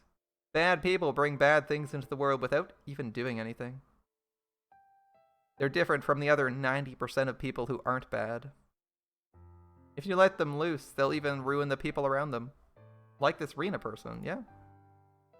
I mean, she's getting him to buy her a $500,000 house. Like, she's scamming him out of fuck tons of money. He probably lives in like a $10,000 house. When you have one bad tangerine in a box, it spreads its fungus to the other tangerines around it. That's what bad people are like. I couldn't remember how Satoshi resolved his triangle last year, but I could still see the flickering lights in my head. They're still flickering. They're still flickering. Still flickering. The pacing of the text appearing is weird. Like it's flickering on, and then waiting a second, then flickering on again. Just as the swirl of flickering lights made me dizzy, I saw my house. I also saw Rena's scooter parked by the side of the gate. In the moment I saw the bite, the flickering lights disappeared and I regained control of myself. Rena spent the night last night. She told me she had to work today in the evening, so she should be leaving soon. But I didn't want to be around her, even for the little while until she left. I said I'm home real loud, rushed into the house, pretended my friends were waiting outside, and rushed out of the house. But Rena stopped me. Hey, Rina-chan, you're home. Hello. It was the first time I thought Rena's smile was ugly. It only stood to reason. I realized the scheme she was hiding behind the smile. Your father and I went to Gugura for lunch today. There's a restaurant there that makes delicious Indian curry. My father poked his head out of the living room, and he says, I want to go there next time we go. I really like that curry. I wondered if he meant with me next time or with me and her. Anyway, I hate it when Rena says your father. Right, bought you some curry home from the restaurant. Try it later. It's very good. Have you heard of that restaurant, Rina-chan? I did know the restaurant she was talking about. I saw it in a magazine. It's a new restaurant that opened recently. Okay. I also remembered it was expensive as fuck. You didn't say as fuck, I added that. The amount of money they spent on the take-home curry alone must have been enough to cover the cost of all our dinners for several nights. Since I was aware of what was in the bank books, it was hard for me to stay calm. I'm looking forward to it. Thank you so much, Rina-chan. Stay strong, Rena. Rina-chan, your father and I would like to talk about something with you. Sorry, my friends are waiting for me. I have to go. We're gonna go treasure hunting at the garbage dump again. You really like treasure hunting, don't you? I'd like to go there sometime. I've gotta go. Bye. Every time Rena moved her arms or head, the scent of her perfume stung my nostrils. I hate the smell of her perfume, so I couldn't stay there a second longer. I rushed out of the house and started running to get away from her perfume. The rubber band inside me, the one called Rena, was stretched all the way to its limit. I'm pretty sure I'd explode and go crazy if the band broke. I didn't want to feel like that inside my own house. My house was supposed to be the place I could open my heart freely. And I ran away. I ran away from there. I ran further and further from there because it was no longer a place I belonged. It's not that I had a destination in mind, I was just running away. Running to escape to a place where I did belong. Didn't I decide to fight against that woman? Didn't I decide to fight against her, either alone or with my father? But once I saw her fake smile, a chill ran up my back. It was like I picked up a stone, found a carpet of bugs underneath it, and put it back on the ground in a hurry. I rushed out of the house as fast as I could. Did I want to fight, or did I want to run away? Well, it seems like it seems like you went into fight or flight and then went with the flight option, but that's cool. You probably were prepared for that fight anyway. Was I choosing to spend a peaceful time in my hideout, believing tomorrow would be the same as today? I couldn't do that. I didn't know when they'd spring their trap. I couldn't afford to waste any time. I knew that deep down. I knew that, but I just wanted to run away. I couldn't stop myself from running, and so I ran. At times like this, the mattress in my hideout would feel so soft. That I knew. Rough fucking time, Rena. I'm feeling for you, man. I'm feeling for you. The cries of the Higurashi were soothing to the ears. They sounded as soft as my mattress. Like music, they didn't force any feelings upon me. They cried as if to tell me to just be who I am. It was always so quiet here, I immediately noticed the purr of an engine coming closer. People used to come here and make a lot of noise during the dam conflict, but now nobody comes here. This is a place forgotten. So it's rare to see someone come through here at all. I sat on the roof of an abandoned car and waited for the intruder to go away without looking their way. But the purr of the engine stopped. I'm not stupid. If it stopped, I knew who it had to be. I heard the person calling me, but I ignored it. They came closer, making it harder to ignore them. And they called my name again, and I turned around this time. Rina-san. Rina, are you hard of hearing? Sorry, I guess I couldn't hear you because of the wind. She seemed to buy my poor excuse. She smiled and said, yeah, it happens sometimes. Are you here alone? Where's your friend? I'm playing here alone. Well, it's rare for a girl your age to play alone. Rena stretched and looked across the huge garbage dump. I can't believe some people throw so much scrap out here. Did you know? Used to be a place near Hirosaka where people threw tons of abandoned cars without wheels.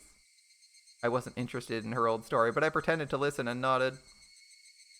She doesn't take this road to go back to Okinomiya. I guess she knew I'd be here and came by to see me.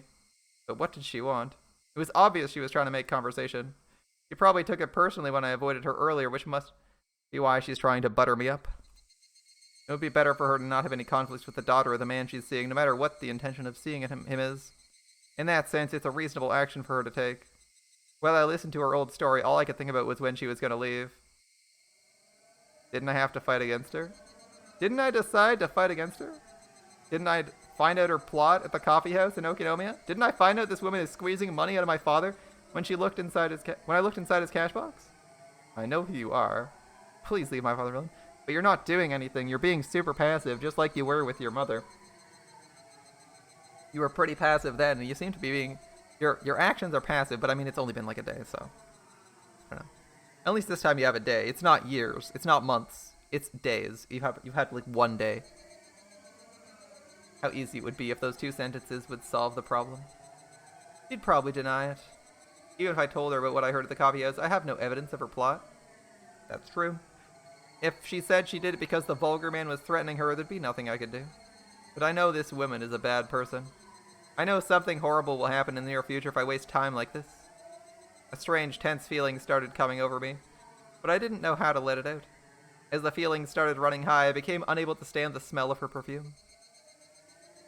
I wanted to put a distance between me and her, so I climbed down the slope of the scrap heap. I kept going down and down the slopes of the garbage dump. When I turned around and saw her coming down as well, muttering, was she following me? In order to run away, I ran down the slope all the way to the bottom, went around behind some trash piles, and arrived at the front of my hideout. My escape was meaningless. Not only was she going to catch up with me eventually, all I did was let her know the way to my hideout nobody's supposed to know about. I wanted to make sure that she never saw my precious hideout. I was about to leave, but then she appeared. Wow, this is cool. It's like a secret base. Kill her. Wait. This is my secret hideout. Nobody comes here and nobody can hear us. I felt strange hearing myself say that.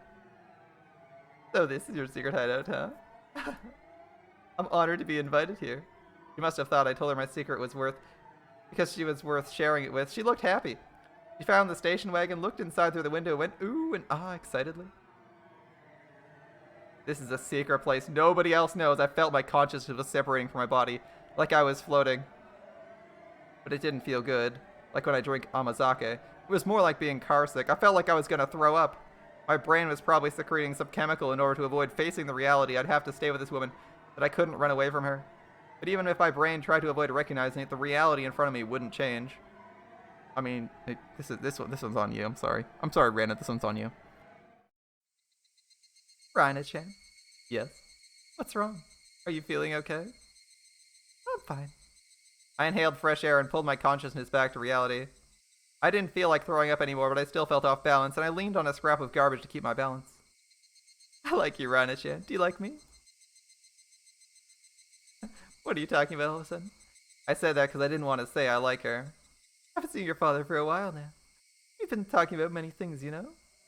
I need to stop feeling like this. Get up, Rena. I mean, you're going through the exact same situation Now you're going through the exact same situation you were with your mother. What skill should you level for her first? If it's going to like a low skill, if it's going to like 1 to 5, I'd probably say like the attack up. The evade, I'd probably say the attack up because like the evade is probably going to come up like once. You're probably going to use the evade once. You're going to use the guts once, and then you're going to die. Then Herc's going to die. That's probably how it's going to go. You want to like reduce the amount of time he has to do stuff, and like increase his damage output when he's doing stuff.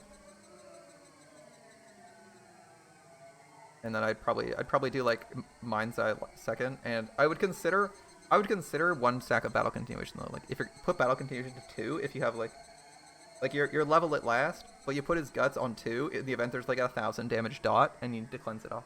You can't cleanse it off, so you want to survive the dot, and then obviously die next turn. But it's better than dying at turn end and not lasting an extra turn.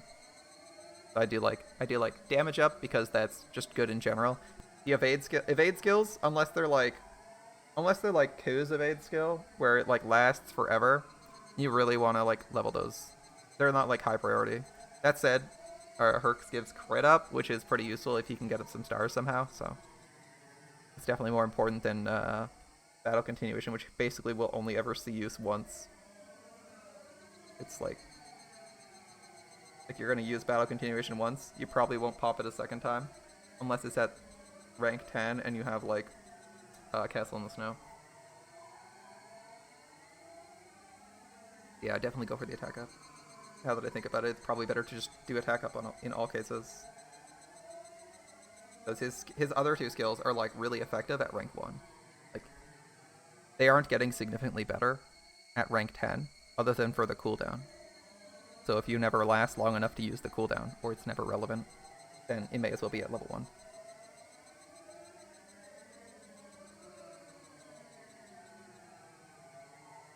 Alright, get up, Rena. I'd heard something like this before. A part of me was trying to understand what this woman was trying to say, but another part of me was trying not to. I felt as if her words were bouncing around in my head, and I started having a headache. We had a series of talk about our future the other day. You know, about our life together and so on. What? You sound like Uncle Akihito.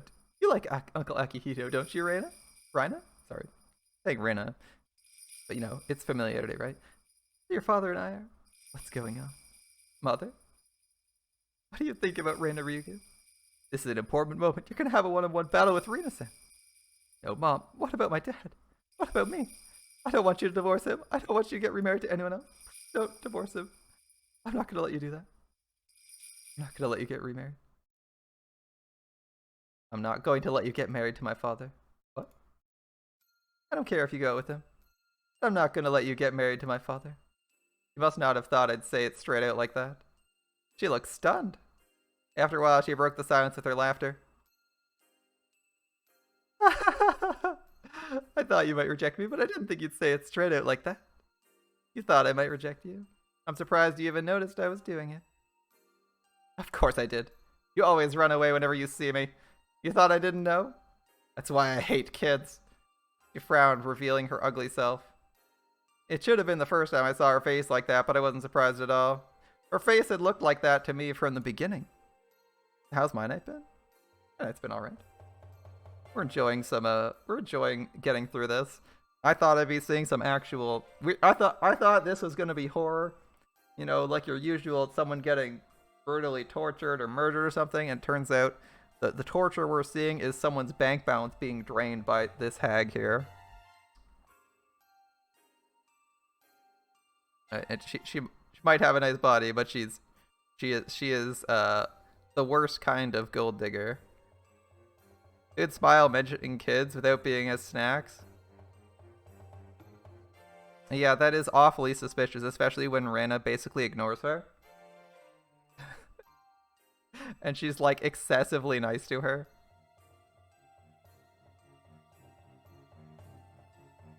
I wanted to get along with you if I could, at least on the surface, but I guess it's hard to do that now since you hate me so much. What do you hate about me? I'd like to know for future reference. Everything. I hate everything about you. I hate your smell, too. One vicious word came out of my mouth after another. I didn't have wings, but I felt as if I was flying up to the sky. I felt weird and uncomfortable, but also exhilarated. I felt as if I was letting another being use my body. I was in the middle of a disastrous battlefield, but I felt like it wasn't even my business. That's just fine with me. I hate you too. I guess we're even. Fucking brat. You better shut your fucking mouth or I'll make you. Never come to my house again. I'll never let you get married to my father. I don't need your permission, you know. Why don't you try and stop your father from remarrying? Let's see what happens. I think you're wasting your time, though. She didn't look intimidated by me at all, and that made me feel a little intimidated in return. Why was she so confident of her absolute control over my father? She had to have more than confidence to be able to act as fearless as this. She must have something tangible, and before I asked her what it was, she told me herself. I'm pregnant. You're lying. I'm not lying. It's true. It's a lie. It's a big lie. She has to divorce because she got pregnant. She has to get married because she got pregnant. It's a lie. That's a big lie. I'm a Christian. I can't get an abortion. I'll have to accept it. Plus, we had sex with marriage in mind. He made me pregnant. If he changes his mind and takes no responsibility, it's gonna be a big mess, you know? That was your plan, wasn't it? I overheard it. I heard the conversation you had with that man, Tet-chan, at the coffee house. I know you started seeing my father for his money. I know you call him your husband in Hinamizawa. I know he's just a big catch for you. I know everything because I heard it from Kasai-san. And guess what? You aren't doing fucking anything about it. So, this is like the worst way to do any of this. Like, what are you doing? I'm sorry, but like, even talking to Kasai and trying to like get her off your back, or talking to Mion, or talking to your fucking father is like a way better idea than whatever the fuck you're doing right here. Rena, this is fucking stupid. I know you do Badger games too. Oh, you knew? Well, well. Before I knew it, Rena was standing in front of me. We glared at each other with our faces almost touching. So, Rina-chan, you know everything, and what do you think you're gonna do? Apparently not much. Don't come near my father ever again. And what if I refuse? You wanted to talk to me at your secret hideout, right? I kind of knew what you wanted to talk to me about. You brought me to your secret hideout, where nobody knows and no one can hear us, right? Right? Nobody knows and no one can hear us here. Nobody comes here because it's a place forgotten. Our faces were so close to each other, our noses could almost touch. I knew what I was talking about, but I didn't know what would happen next. I couldn't back down now that I'd come to this point. You finally feel like your account's stacked? Nice.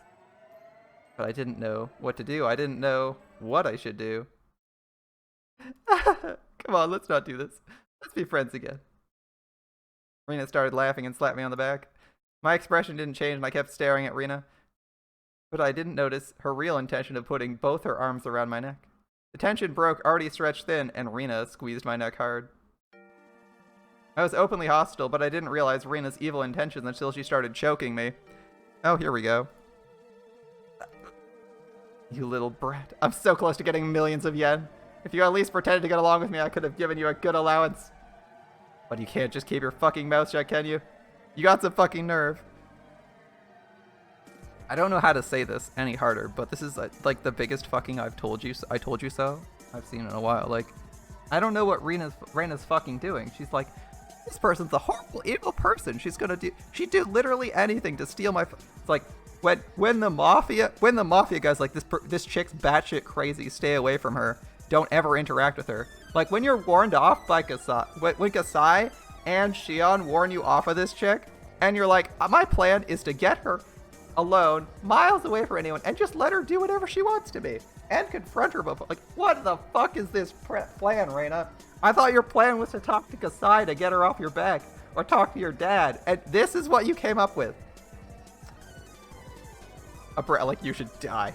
I tried to pry her hands off my neck, but I didn't have the strength to do so. She's like an adult and you're 12 years old. You should be looking for a weapon. Or hitting somewhere vulnerable. I didn't want to kill you, but I probably never get another big catch as your father ever again. So I don't mind killing you for millions of yen. I was going to disappear after I got that money anyway. This is what you get for talking back to me. The world around me got darker and darker. I'd never known an evil intention like this, namely the intention to kill me. It didn't scare me, though. That's because being scared is a feeling that people use to express how they feel when they see wildfires on the other side of a river. People on the island with the wildfire, with their deaths right in front of them, they don't get scared. If I loosened my grip on her hands even a little bit, she'd crush my throat.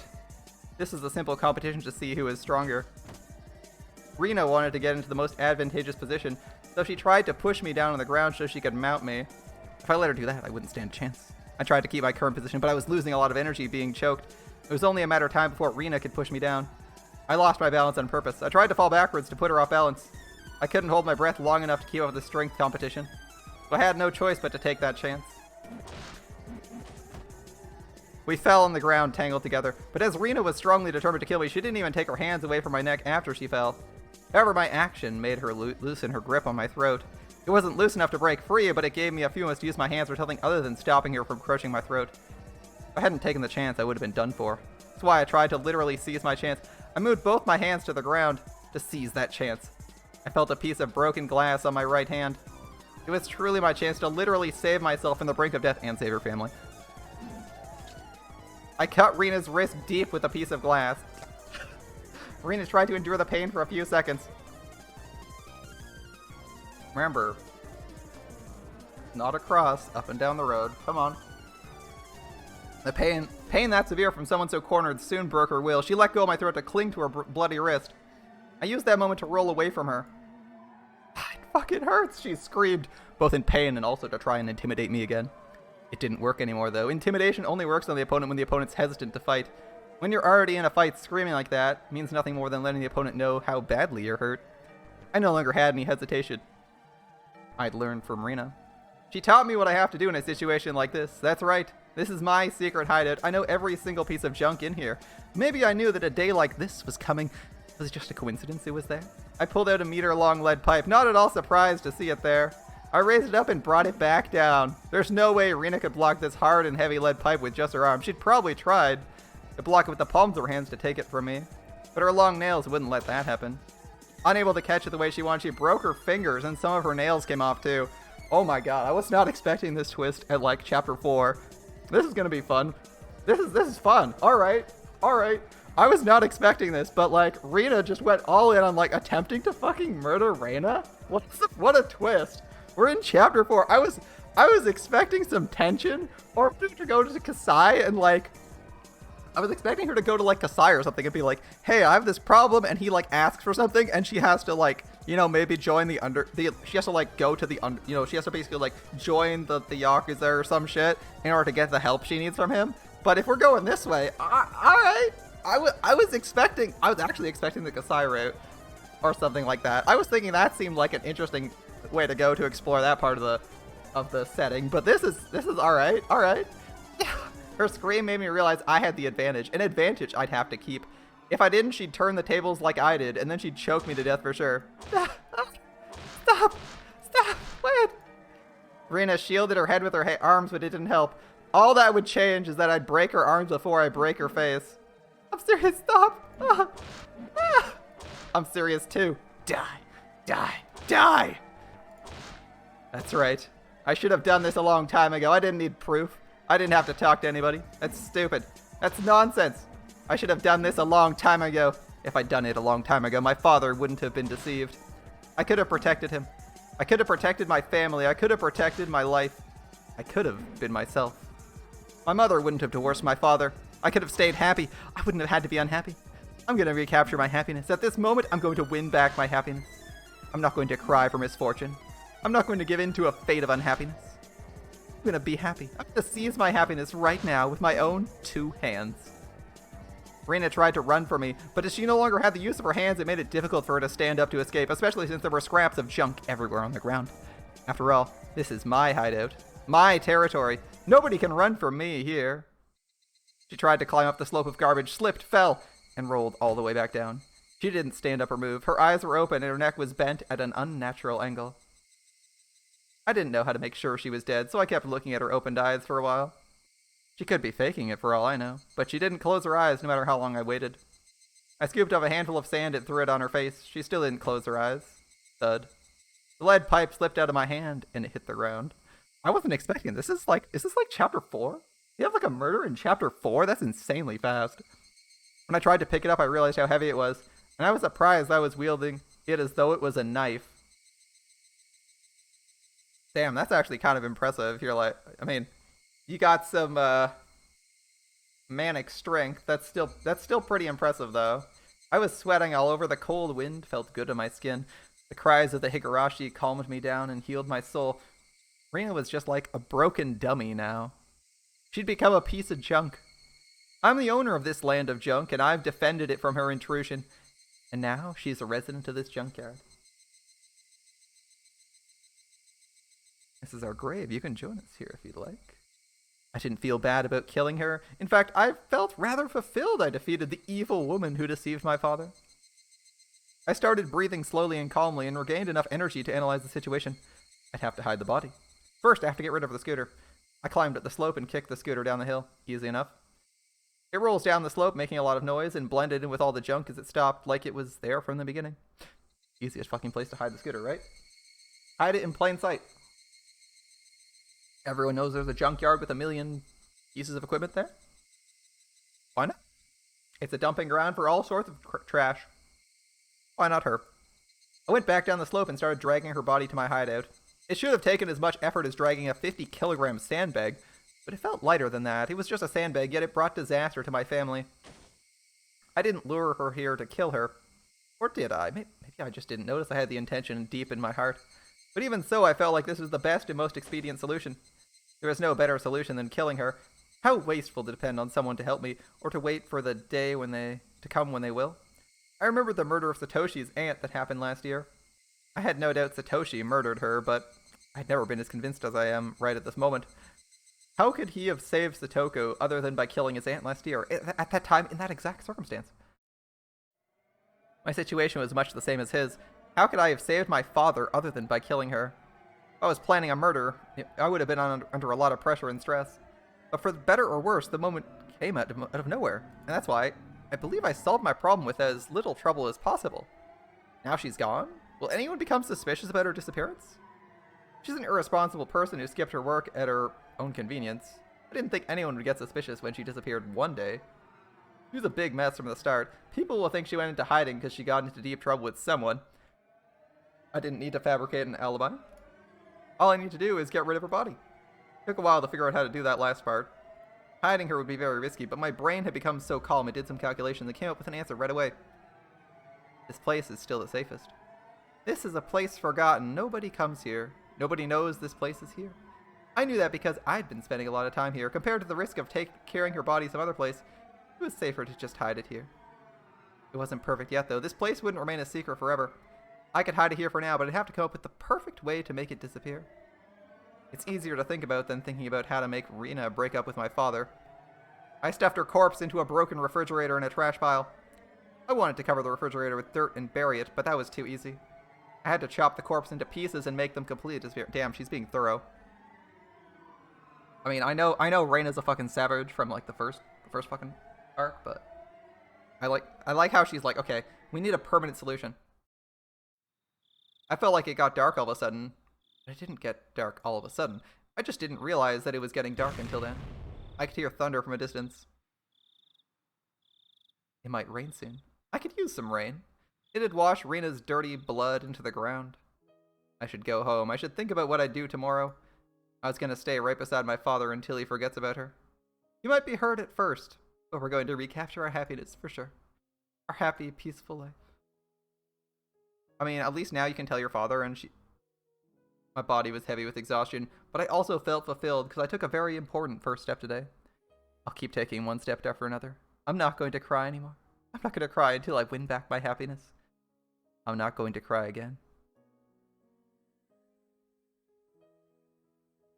Well, that was a sudden and unexpected twist. I honestly was not expecting that at all.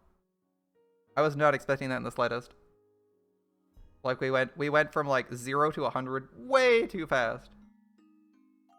Way too fast. But it was like a nice acceleration. I was like, oh damn. Then I realized like Rena's like super nice all the time, but when she talks about like, oh yeah, Shiro-sama, she goes like fucking crazy. So knowing exactly what she'd do in like an actual fight would be like, it's like you don't want to actually mess with her if you're not going to take her out, because if you're in like a fight to the death, she's probably actually going to try and kill you back, especially when she's fucking pissed at you. That was like Rena picked the wrong fucking time to mess with someone. Damn. It was like right when she was like ready to flip the fuck out. She's the crazy one, man. That was like a terrible thing to do on her part, but hey, she was trying to kill you first, you know. I'm like iffy on that murder. I'm like not even that bothered by that murder. I mean, it's probably unnecessary. You might argue that it's unnecessary, but you're gonna have a really hard time. Like I think she would have a really hard time solving her family's problems. Like let's say she like stops after the first blow. Like anytime before like the first blow with that lead pipe probably ends really bad for you with you getting murdered. Maybe once you break her hands and like one of her arms, she just retreats. And then she goes and tells your dad that like she lured me over here and tried to kill me. Like how does that look for you? That looks so fucking bad, right? Like all she has to do is run to your dad and tell you that like I told him about that and she tried to kill me. She's mad. she hates me, like blah blah blah blah blah. Like tell like a big fucking sob story. Her dad sees like the broken finger or nails and shit. And like obviously she didn't break her own hand. And like what are you gonna say? Oh, I didn't break her hand, so you probably end up in like the situation where like basically she takes all your family's money, takes her whole family's money, and your dad hates you, and for what? Like this might actually be a better situation in that on that front. From like a legal perspective, I mean, in theory, the minute she runs away, you should stop. But it's also, you're also like kind of safe to you're in this isolated place, you're kind of okay to do that if it's like strictly necessary, because I feel like whatever happens, if she walks away from that fight with injuries, you lose, right? Like that's gonna happen. Like wait, exactly what's gonna happen is that you're just gonna lose super hard. Your dad's gonna get even closer to her and further from you, and then you're just like, then your whole family's fucked. Like, great, your dad marries someone who literally tries to murder you. That's not a good fucking ending for anybody. Like, you might get in trouble. You probably won't go to jail, but you'd probably be punished for that. So, like, you're gonna get punished. Like, if you're gonna get fucking punished anyway, just fucking kill him. Like, you're a kid, right? Just fucking kill him. Like, come on. Like, the punishment's gonna be suck. You're gonna be punished for trying to protect your family from, like, someone that awful. Like, fuck, whatever, man. Whatever, man. Go for it. Anyway, I think that's about enough of Higurashi for tonight. I wanted to go a little bit further because I'm pushing my limits and have a little bit extra time, but unfortunately that means we're going to have to wrap up Higurashi midway through a chapter. That said, I think we've gotten through the scene, and the aftermath's going to be exciting. What she does here, how this works out, if she gets demoned away, those are all interesting things that we can keep going into.